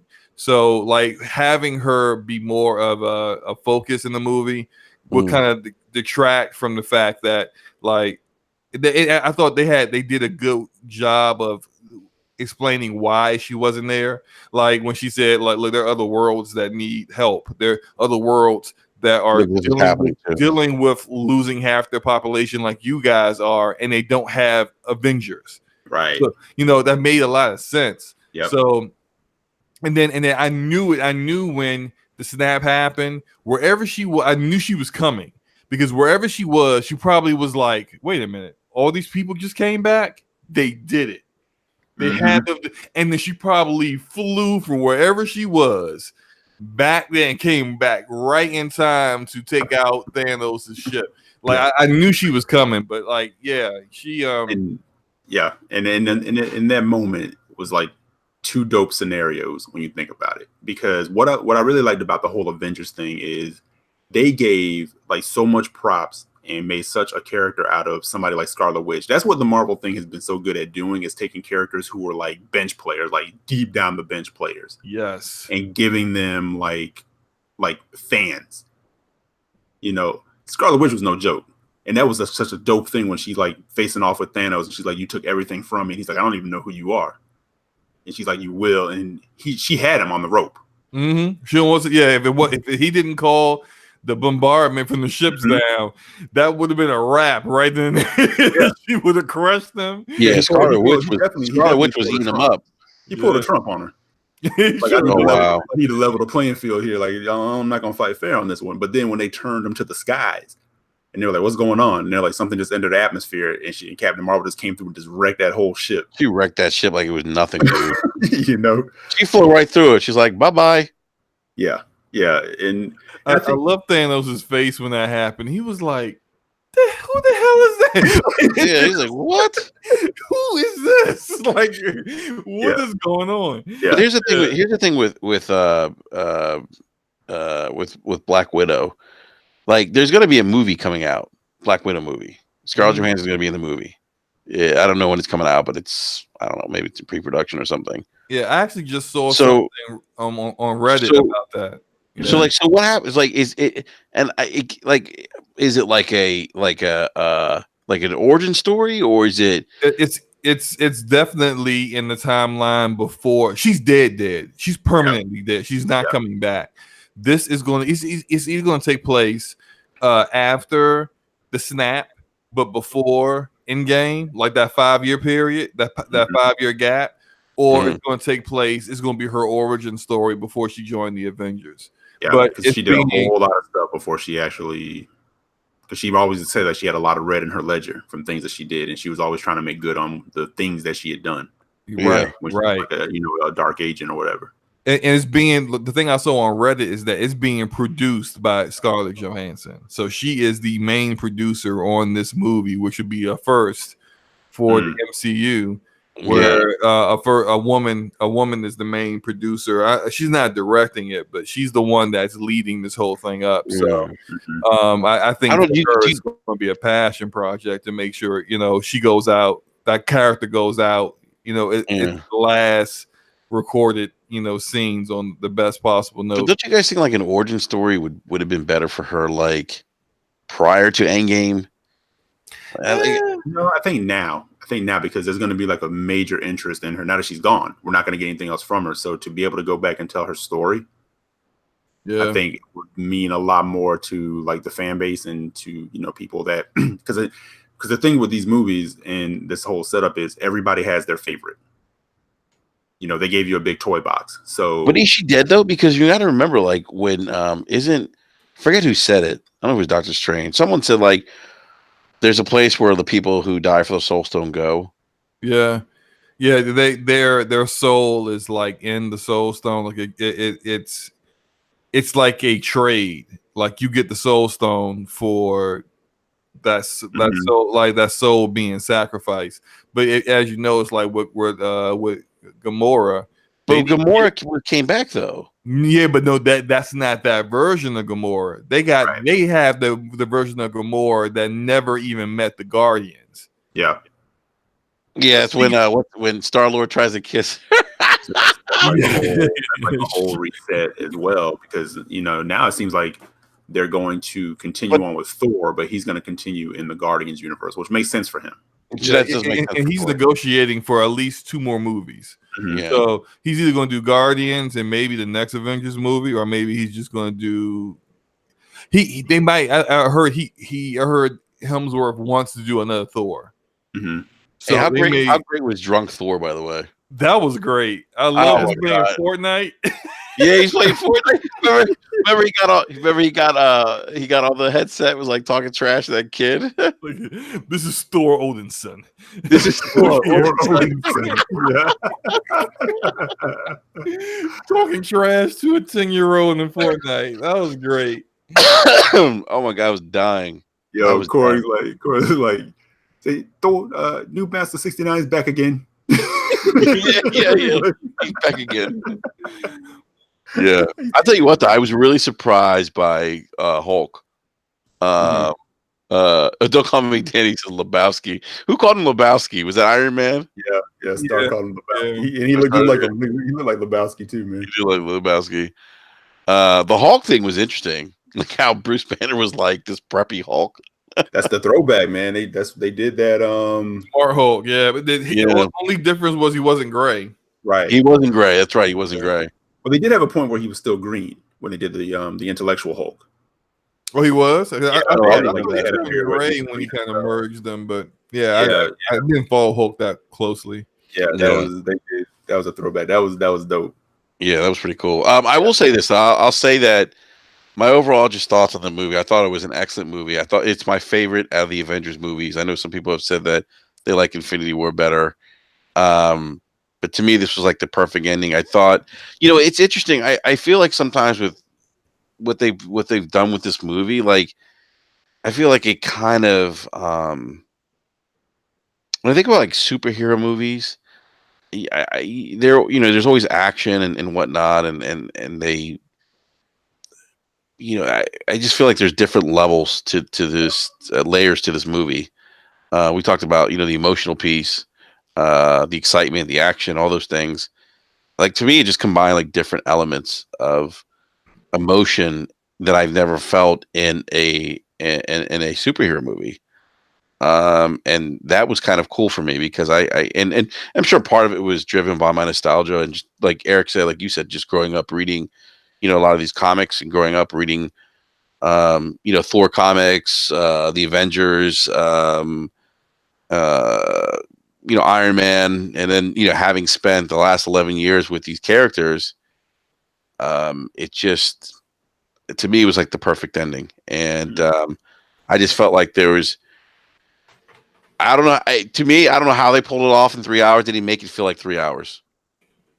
They did a lot of proper send offs. It sucks to see Iron Man pass away in the movie. I was surprised that. Well, actually, I wasn't too surprised about Captain America passing on the torch, because that's really what this movie is about. The passing of the torch too. Um, but I thought it was an excellent movie, guys. I mean, I can't. I caught feels. I'm not gonna lie. And I just, I thought it was an excellent movie. I thought it was well done. Probably the best superhero movie I've ever seen. Yeah, I want to call it. BZ Nasty. Yeah, it was Professor Hulk. That's right. Yeah, He did that. But, and I also too, I thought that Cap was going to give the shield to Bucky, but from what I understand, and I know I'm behind on my comic reading, but Sam is actually Captain America. He is the current Captain America now. Currently in the books right now, Steve Rogers is old. And yeah, Steve Rogers is old. It wasn't like the way they did it in the movie, but he was kind of like reverted to his real age, I guess. And he couldn't play Captain America anymore. And he passed it to Falcon at that point. I think, and Falcon is currently the Captain America right now. When Bucky was Captain America, it was I would say it was probably more interesting because Sam wants to live up to that ideal. He wants to be like Steve, and even though he had like his biggest issues trying to live up to that ideal was one being a black guy in America now being Captain America. Like they touched on that a little bit, and the fact that he didn't really have the geometry down with throwing the shield and getting it to come back. So he was like a really bad like shield, working with the shield. But after he started to get his feet under him, he's been good ever since. He's been a really good Captain America and a good leader. The difference, and I thought what was more interesting when Bucky was Captain America was it wasn't Steve didn't pass it to Bucky because at that point in the comics, Steve had died abruptly out of nowhere. And it was like Bucky just felt like America, this world needs a Captain America. I'll do it. But Bucky is not Cap. Like he can't. He's got like Black Widow. He's got too much red in his ledger. And I mean, he was playing Captain America. He was still rolling with guns, and people were like, "Captain America running around shooting guns." Like it was like he was still doing that. He didn't want to be a leader in the team that he was on. Luke Cage was on that team. Daredevil was on that team. Spider-Man. All these guys are looking at him and they're like, "Well, what do you think, Cap?" And he's like, "Why you asking me?" he did not. Yeah, he did not want to be Captain America. But in the end of it, he did start to kind of like get that raw, doing a good battle motivation speech stuff going. But then eventually he just like, you know what, I just can't do this. This is not me. And when Steve Rogers came back and turned out he really wasn't dead, you know how comics are. People come back from dead all the time. Right. And he was more than willing to pass the shield back and go back to being himself. But that's why I said in the chat to BZ that I understood why they gave it to Falcon, because he's just they're probably not really going to go through all of that, and they may even explore all that, because on Disney Plus they're going to have the TV show, a TV series of Falcon and Winter Soldier, and so they're probably going to explore that whole. Maybe there might be some animosity with it being passed to Sam, but I just think it seems like they're going to have much bigger storylines to go into. It's just easier to have the transition go to the guy that's going to end up with it eventually anyway. Right. Yeah. Right. Yeah. So what do you guys think? I mean, in terms of, I guess, superhero movies that you guys have seen, and even the MCU, is this tops of your list? For me, there's definitely other MCU movies that top it out for me. For different reasons. Like, to me, like Winter Soldier was just like about it. I mean, damn. And then I know the Russo brothers did that. So that's top for me. This movie, I'm not putting it in like where it has to be like a top or bottom, because this is a complete fan service movie, a payoff for you guys have ridden with us for 10 years, 22 movies. This is about you. So it was just like just major payoff, because there are some slow points where I think anybody who's really not as invested, is like we are, could probably be like, okay. It doesn't really, it's not a fight movie, that doesn't really pick up until like that third act. The end of the movie or whatever. Yeah. But it paid off. Like, it was worth like that wait. They delivered on not any promise they didn't make. You just got used to them always delivering. Knowing their characters, knowing what they were doing. It was you always felt it was in good hands. So I never had a fear that not Infinity War, but Endgame wouldn't somewhat deliver, on what I wanted on a good closeout.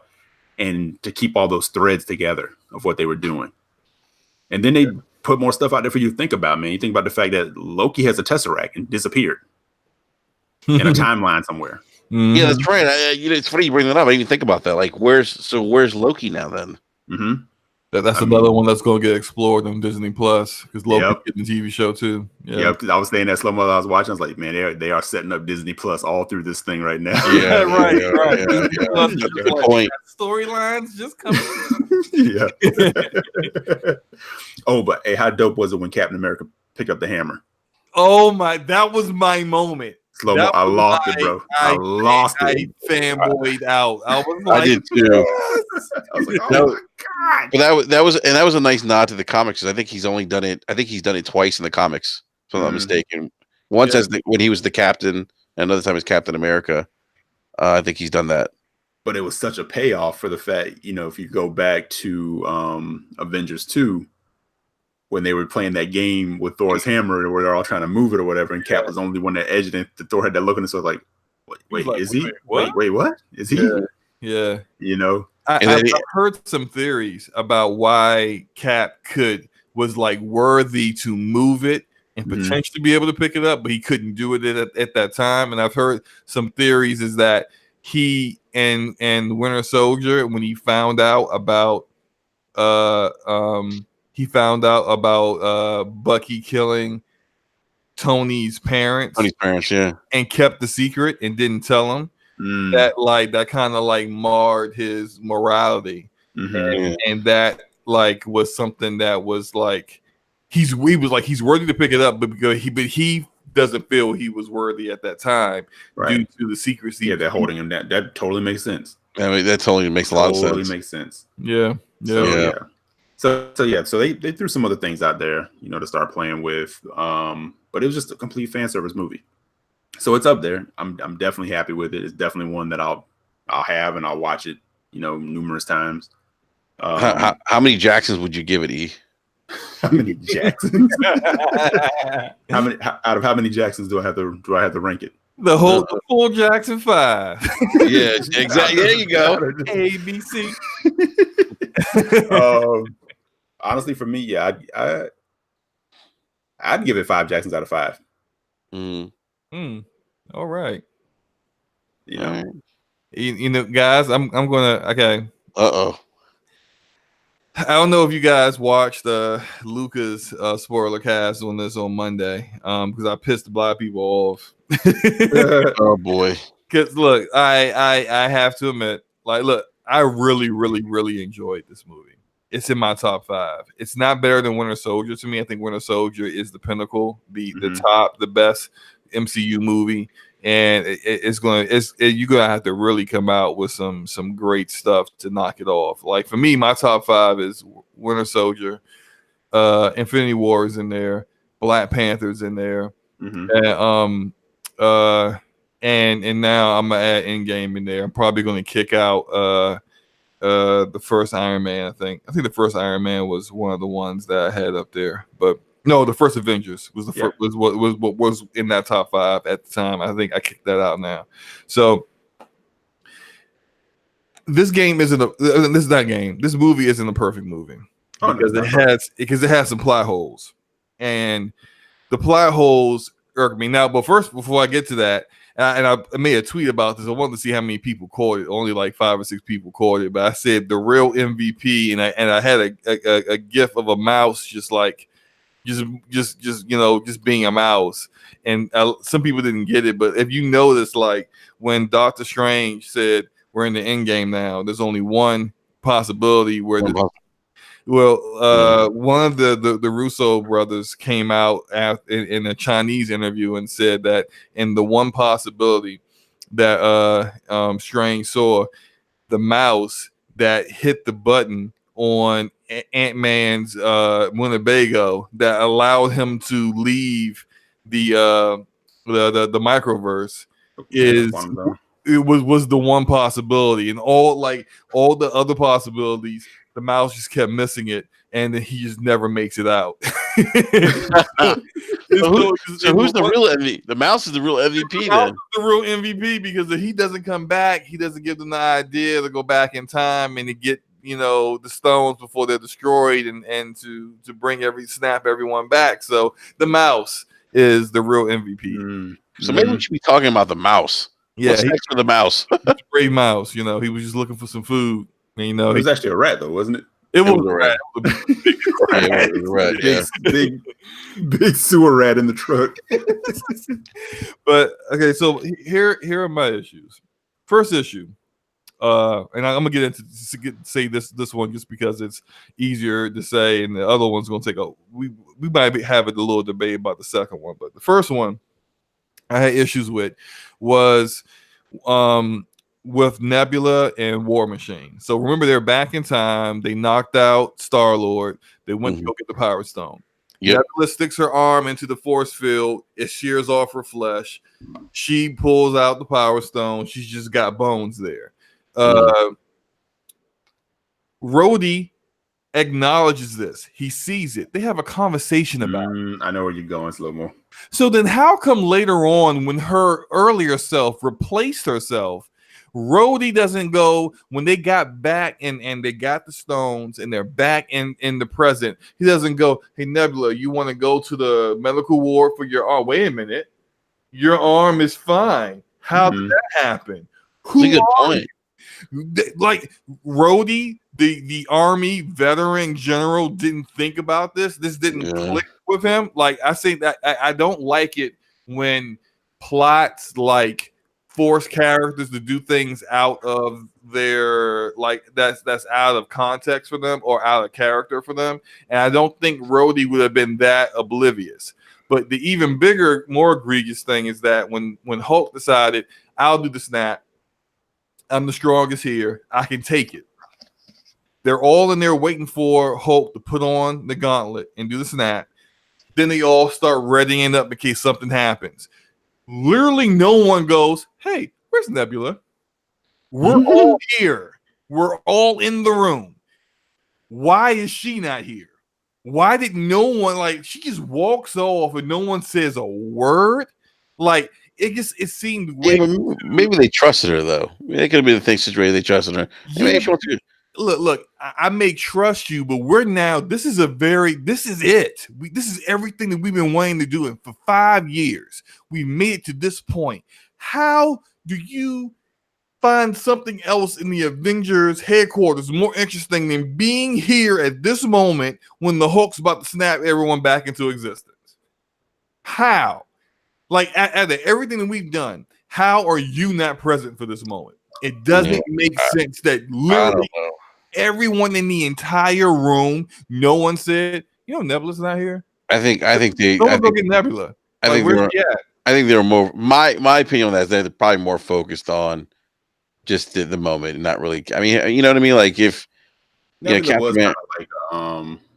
kind of like that background person that nobody. Yeah, ever like really they know she wasn't really part of the team. There was no investment with her per se.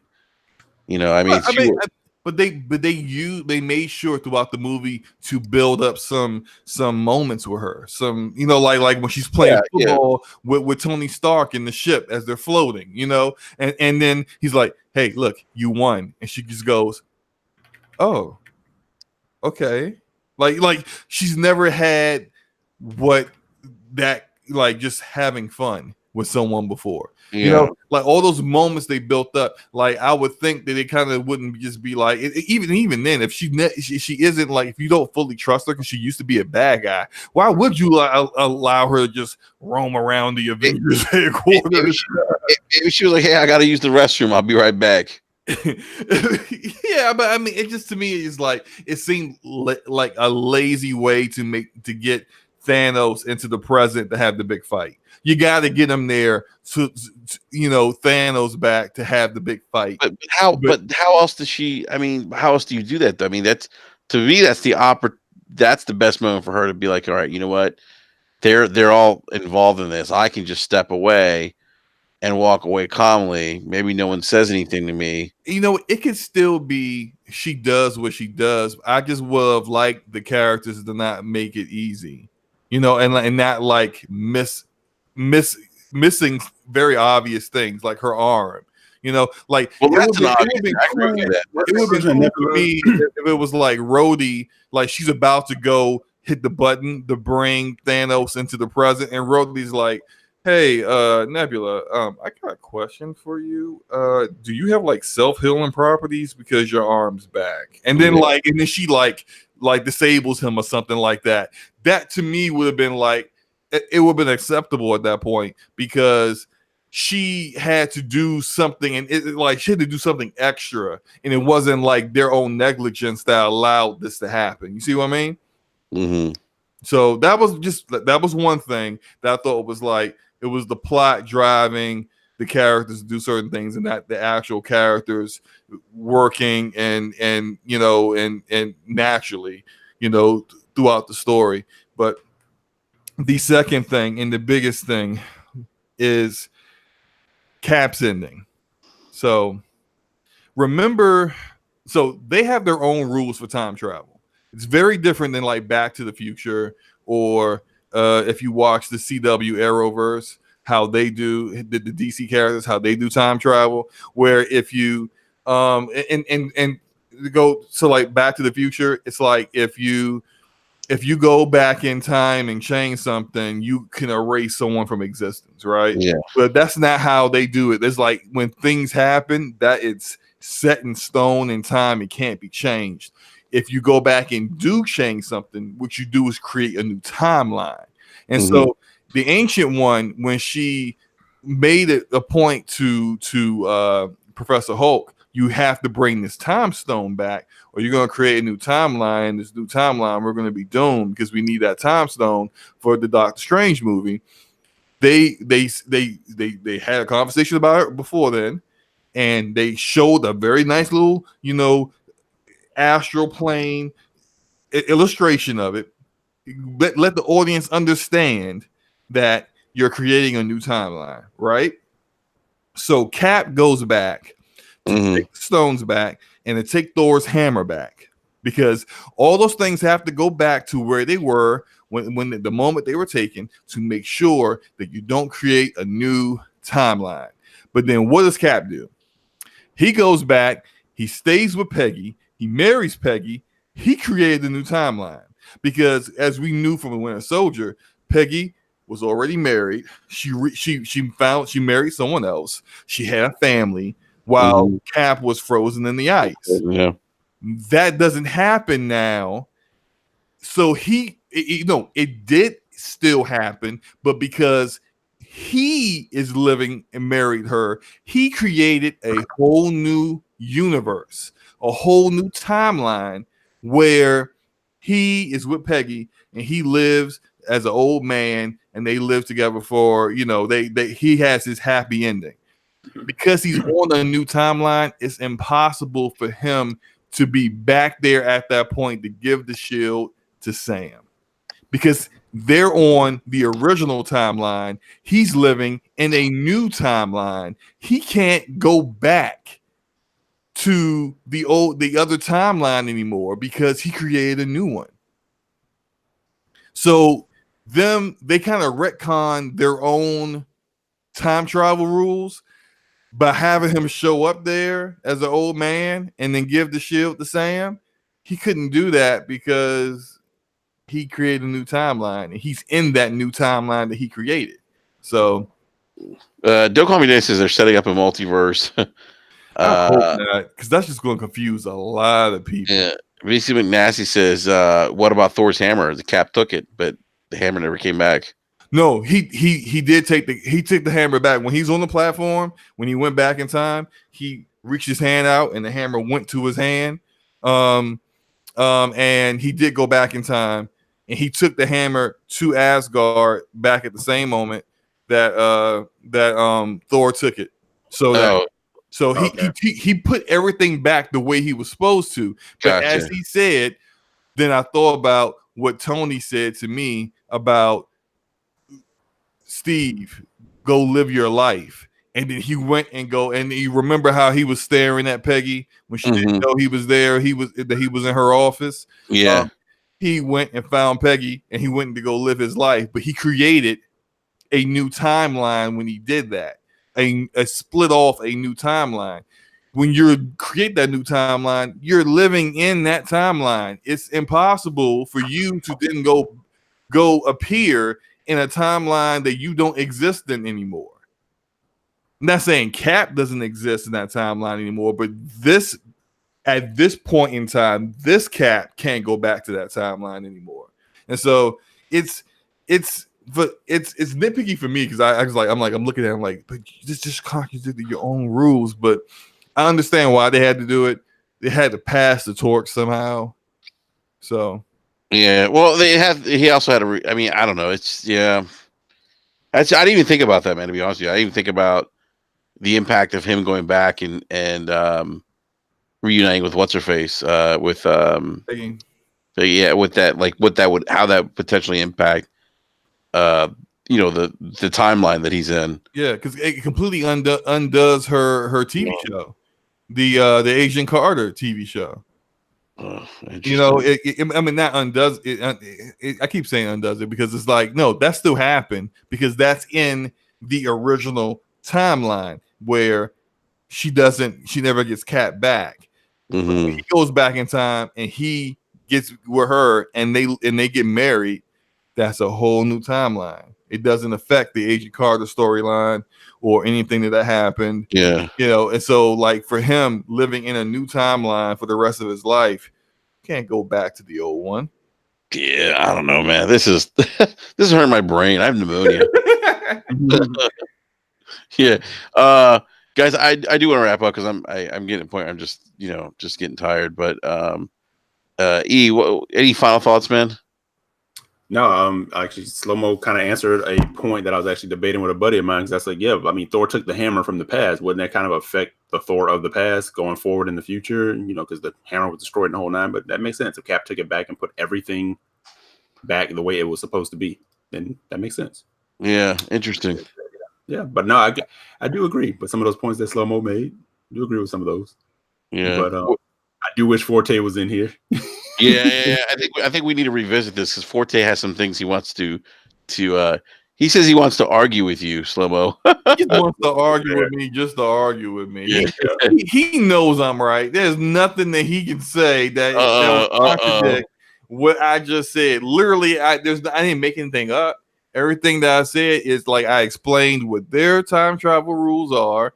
No, it makes sense. Yeah, and they contradicted them, which is fine. Like I even said it, like even though I pissed off like Ryan, Big Cloud, Craig Harris, and all of them on Luca's spoiler cast, they got a little upset at me, But I'm like, and Fonz too. I'm not wrong, Forte. Whatever. But I'm like, look, it's in the movie. Like it's just it's there. Like it's the evidence is in itself. I didn't make anything up. It's how they set the rules up.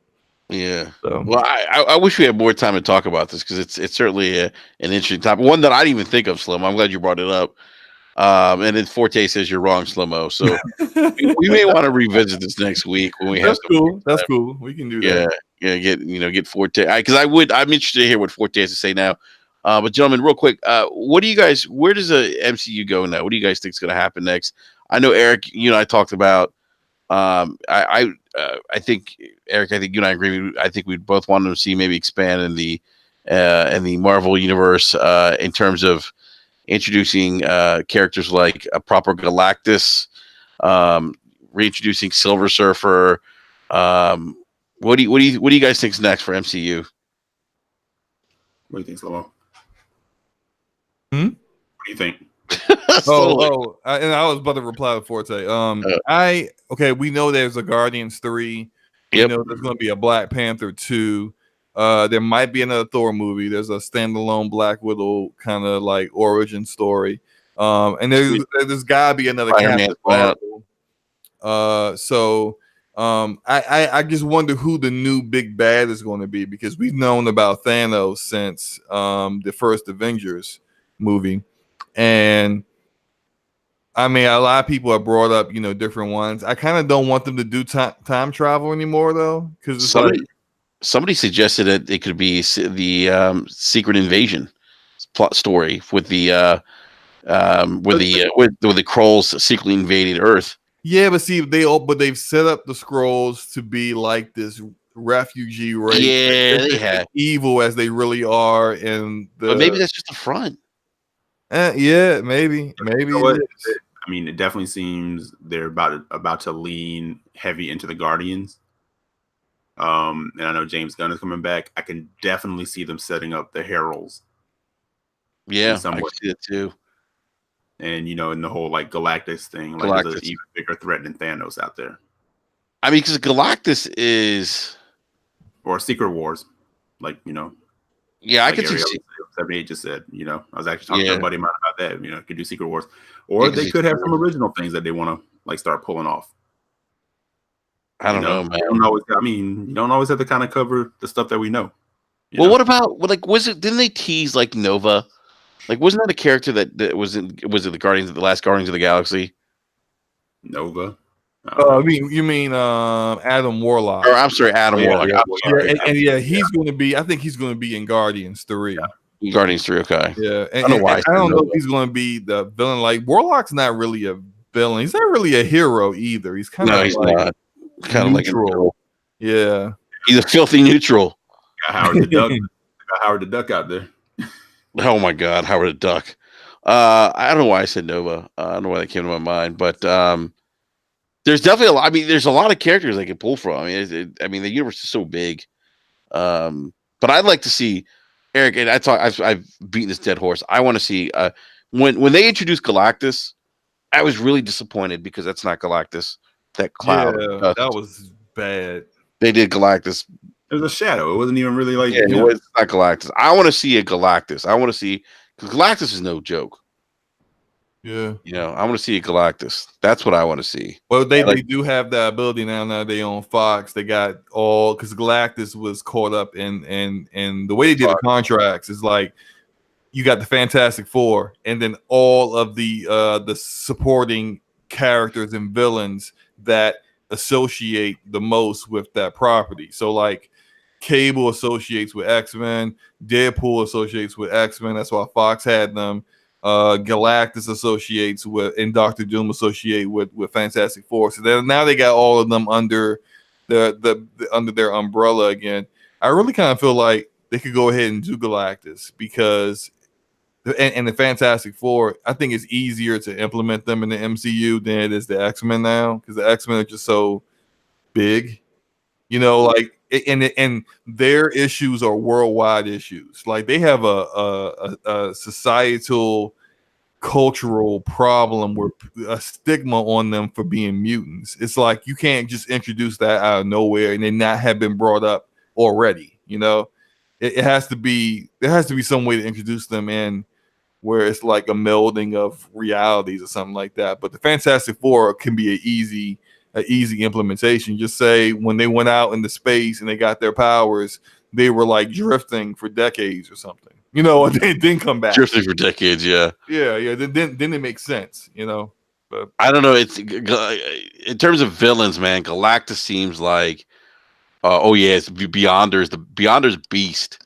Somebody Airless says Beyonder's way stronger.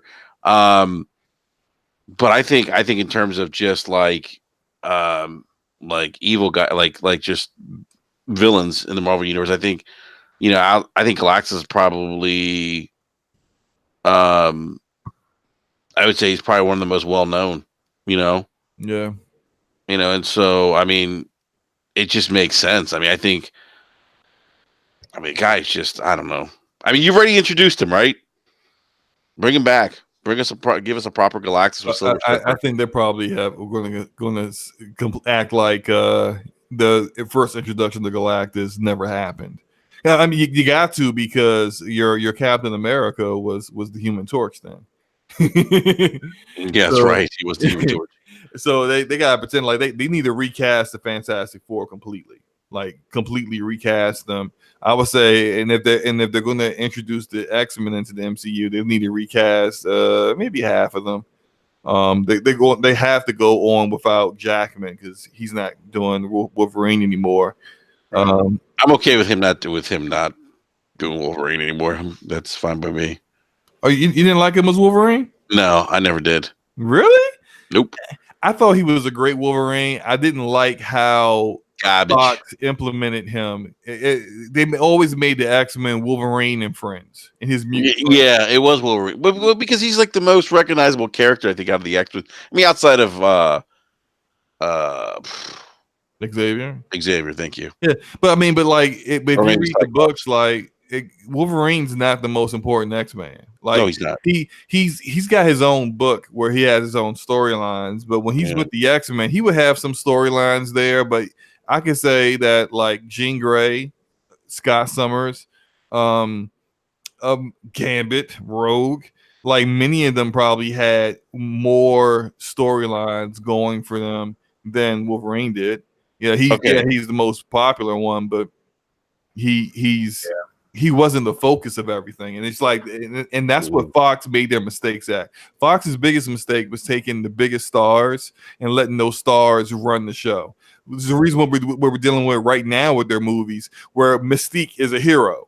Mystique's not a hero, but now, you know, from the time that they cast Jennifer Lawrence as Mystique to now, she's become this bigger star due to the Hunger Games. Yeah, the Hunger Games trilogy. She's this bigger star now. Now she is, in order to get her to keep doing the movies, they had to give her a bigger role. So in scenes that don't make sense. She's like mentoring mutants. She's freaking Mystique. She's Mystique. Yeah, she's not. Mystique was more true to the character.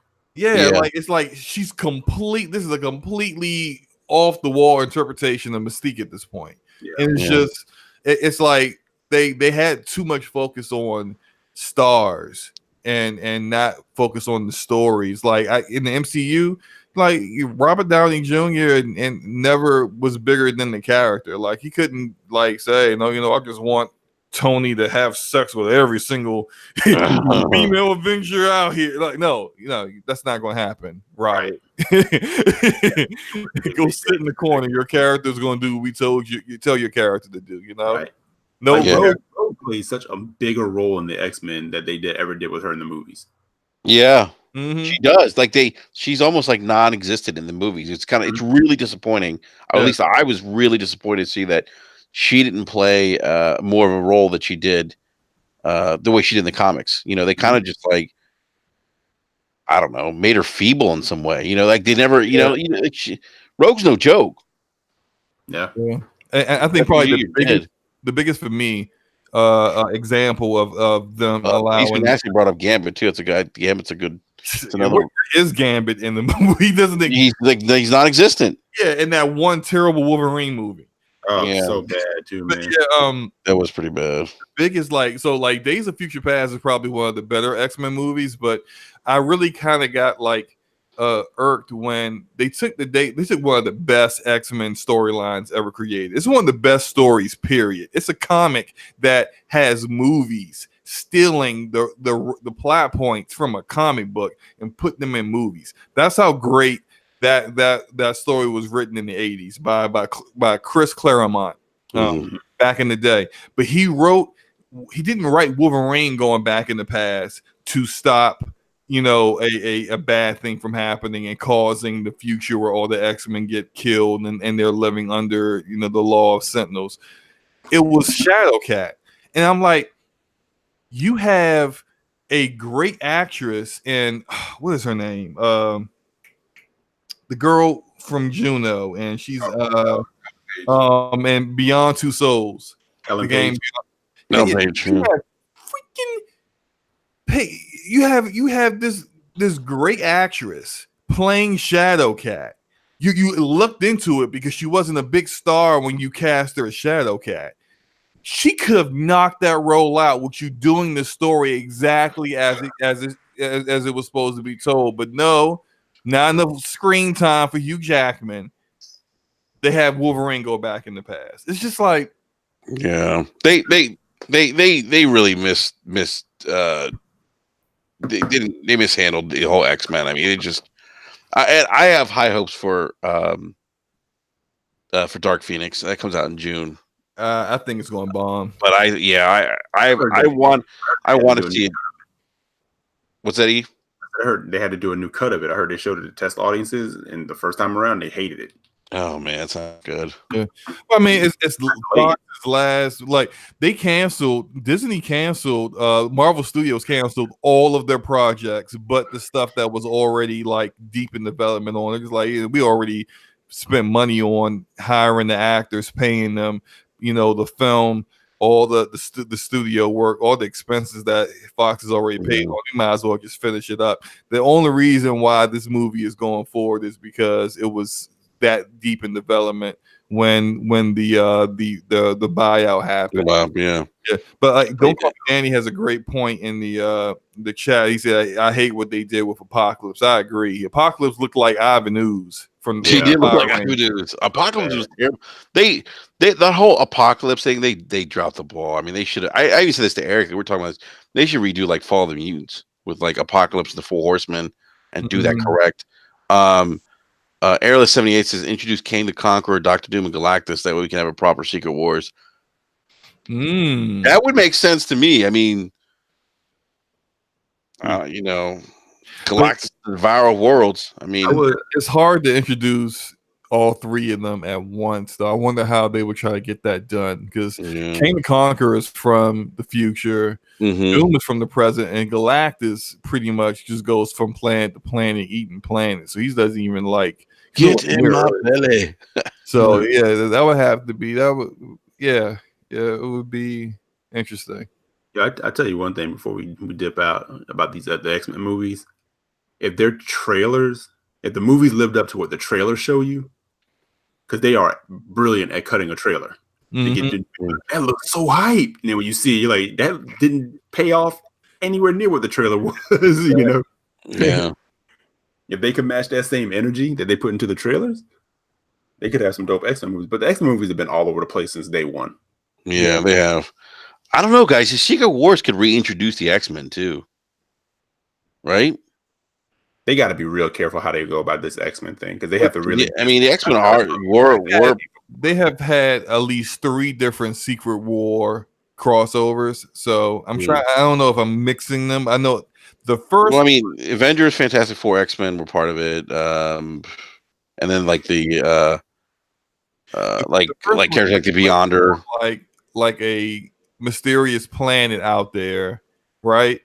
And it was like I can't remember it all, but I remember them like kind of like fighting for their lives against these villains on like this planet. They were all transported to some kind of planet. I'm probably saying it all wrong at this point because it came out in the 80s and I can barely remember it. But I mean, I guess, but I guess they could run that, but it's there's really difficult to try to get the X-Men into the MCU that doesn't look hokey. You know, it doesn't look like janky and like you just really reached with this to try to get the X-Men in here. You know, it needs to look believable. It needs to look believable, and I don't know how they can do that. Yeah, well, we'll see. We'll see. I mean, definitely, they definitely have a lot to work with here. I mean, there's definitely an abundance of material they can pull from, and I guess again, I'll beat this dead horse. I want to see a proper Galactus and Silver Surfer, and X-Men and Fantastic Four. Yeah, give me that, I'll be happy. Surfer. Oh, Silver Surfer is one of my favorite comic book characters. They got to do him right. They need to. They really do. They really do. But all right, gentlemen, we're gonna wrap up the podcast. I'm just beat now. I'm tired. I gotta get some sleep. We're gonna talk about Avengers a little bit next week because I do want to get Forte's thoughts on what Slow-Mo said earlier. You're right though. So I get the feeling he just wants to argue with you though. Yeah, he just wants to argue with me. That's all. It's all good. Yeah. But big shout out to everyone that joined us this evening, live chat. Just happy to be back after being out last week, and I just hope I get better soon. And it's crazy, man. Like I just hit these walls where I get like really tired and just like pass out. It's nuts. Like my kids were like hitting me trying to wake me up today. I was out. But anyhow, we'll be back next week, same time, 9 p.m. Eastern Standard Time. And big shout out to B Money and Gaming Forte. You couldn't join us tonight. And Eric and Slow-Mo, always a pleasure, man. Always enjoy talking video games and comics with you guys. So always. Yeah, so look forward to talking more games next week. But other than that, we are out. Thanks everyone. Hit that like button and subscribe if you haven't done so already. And we'll see you guys next week. Peace.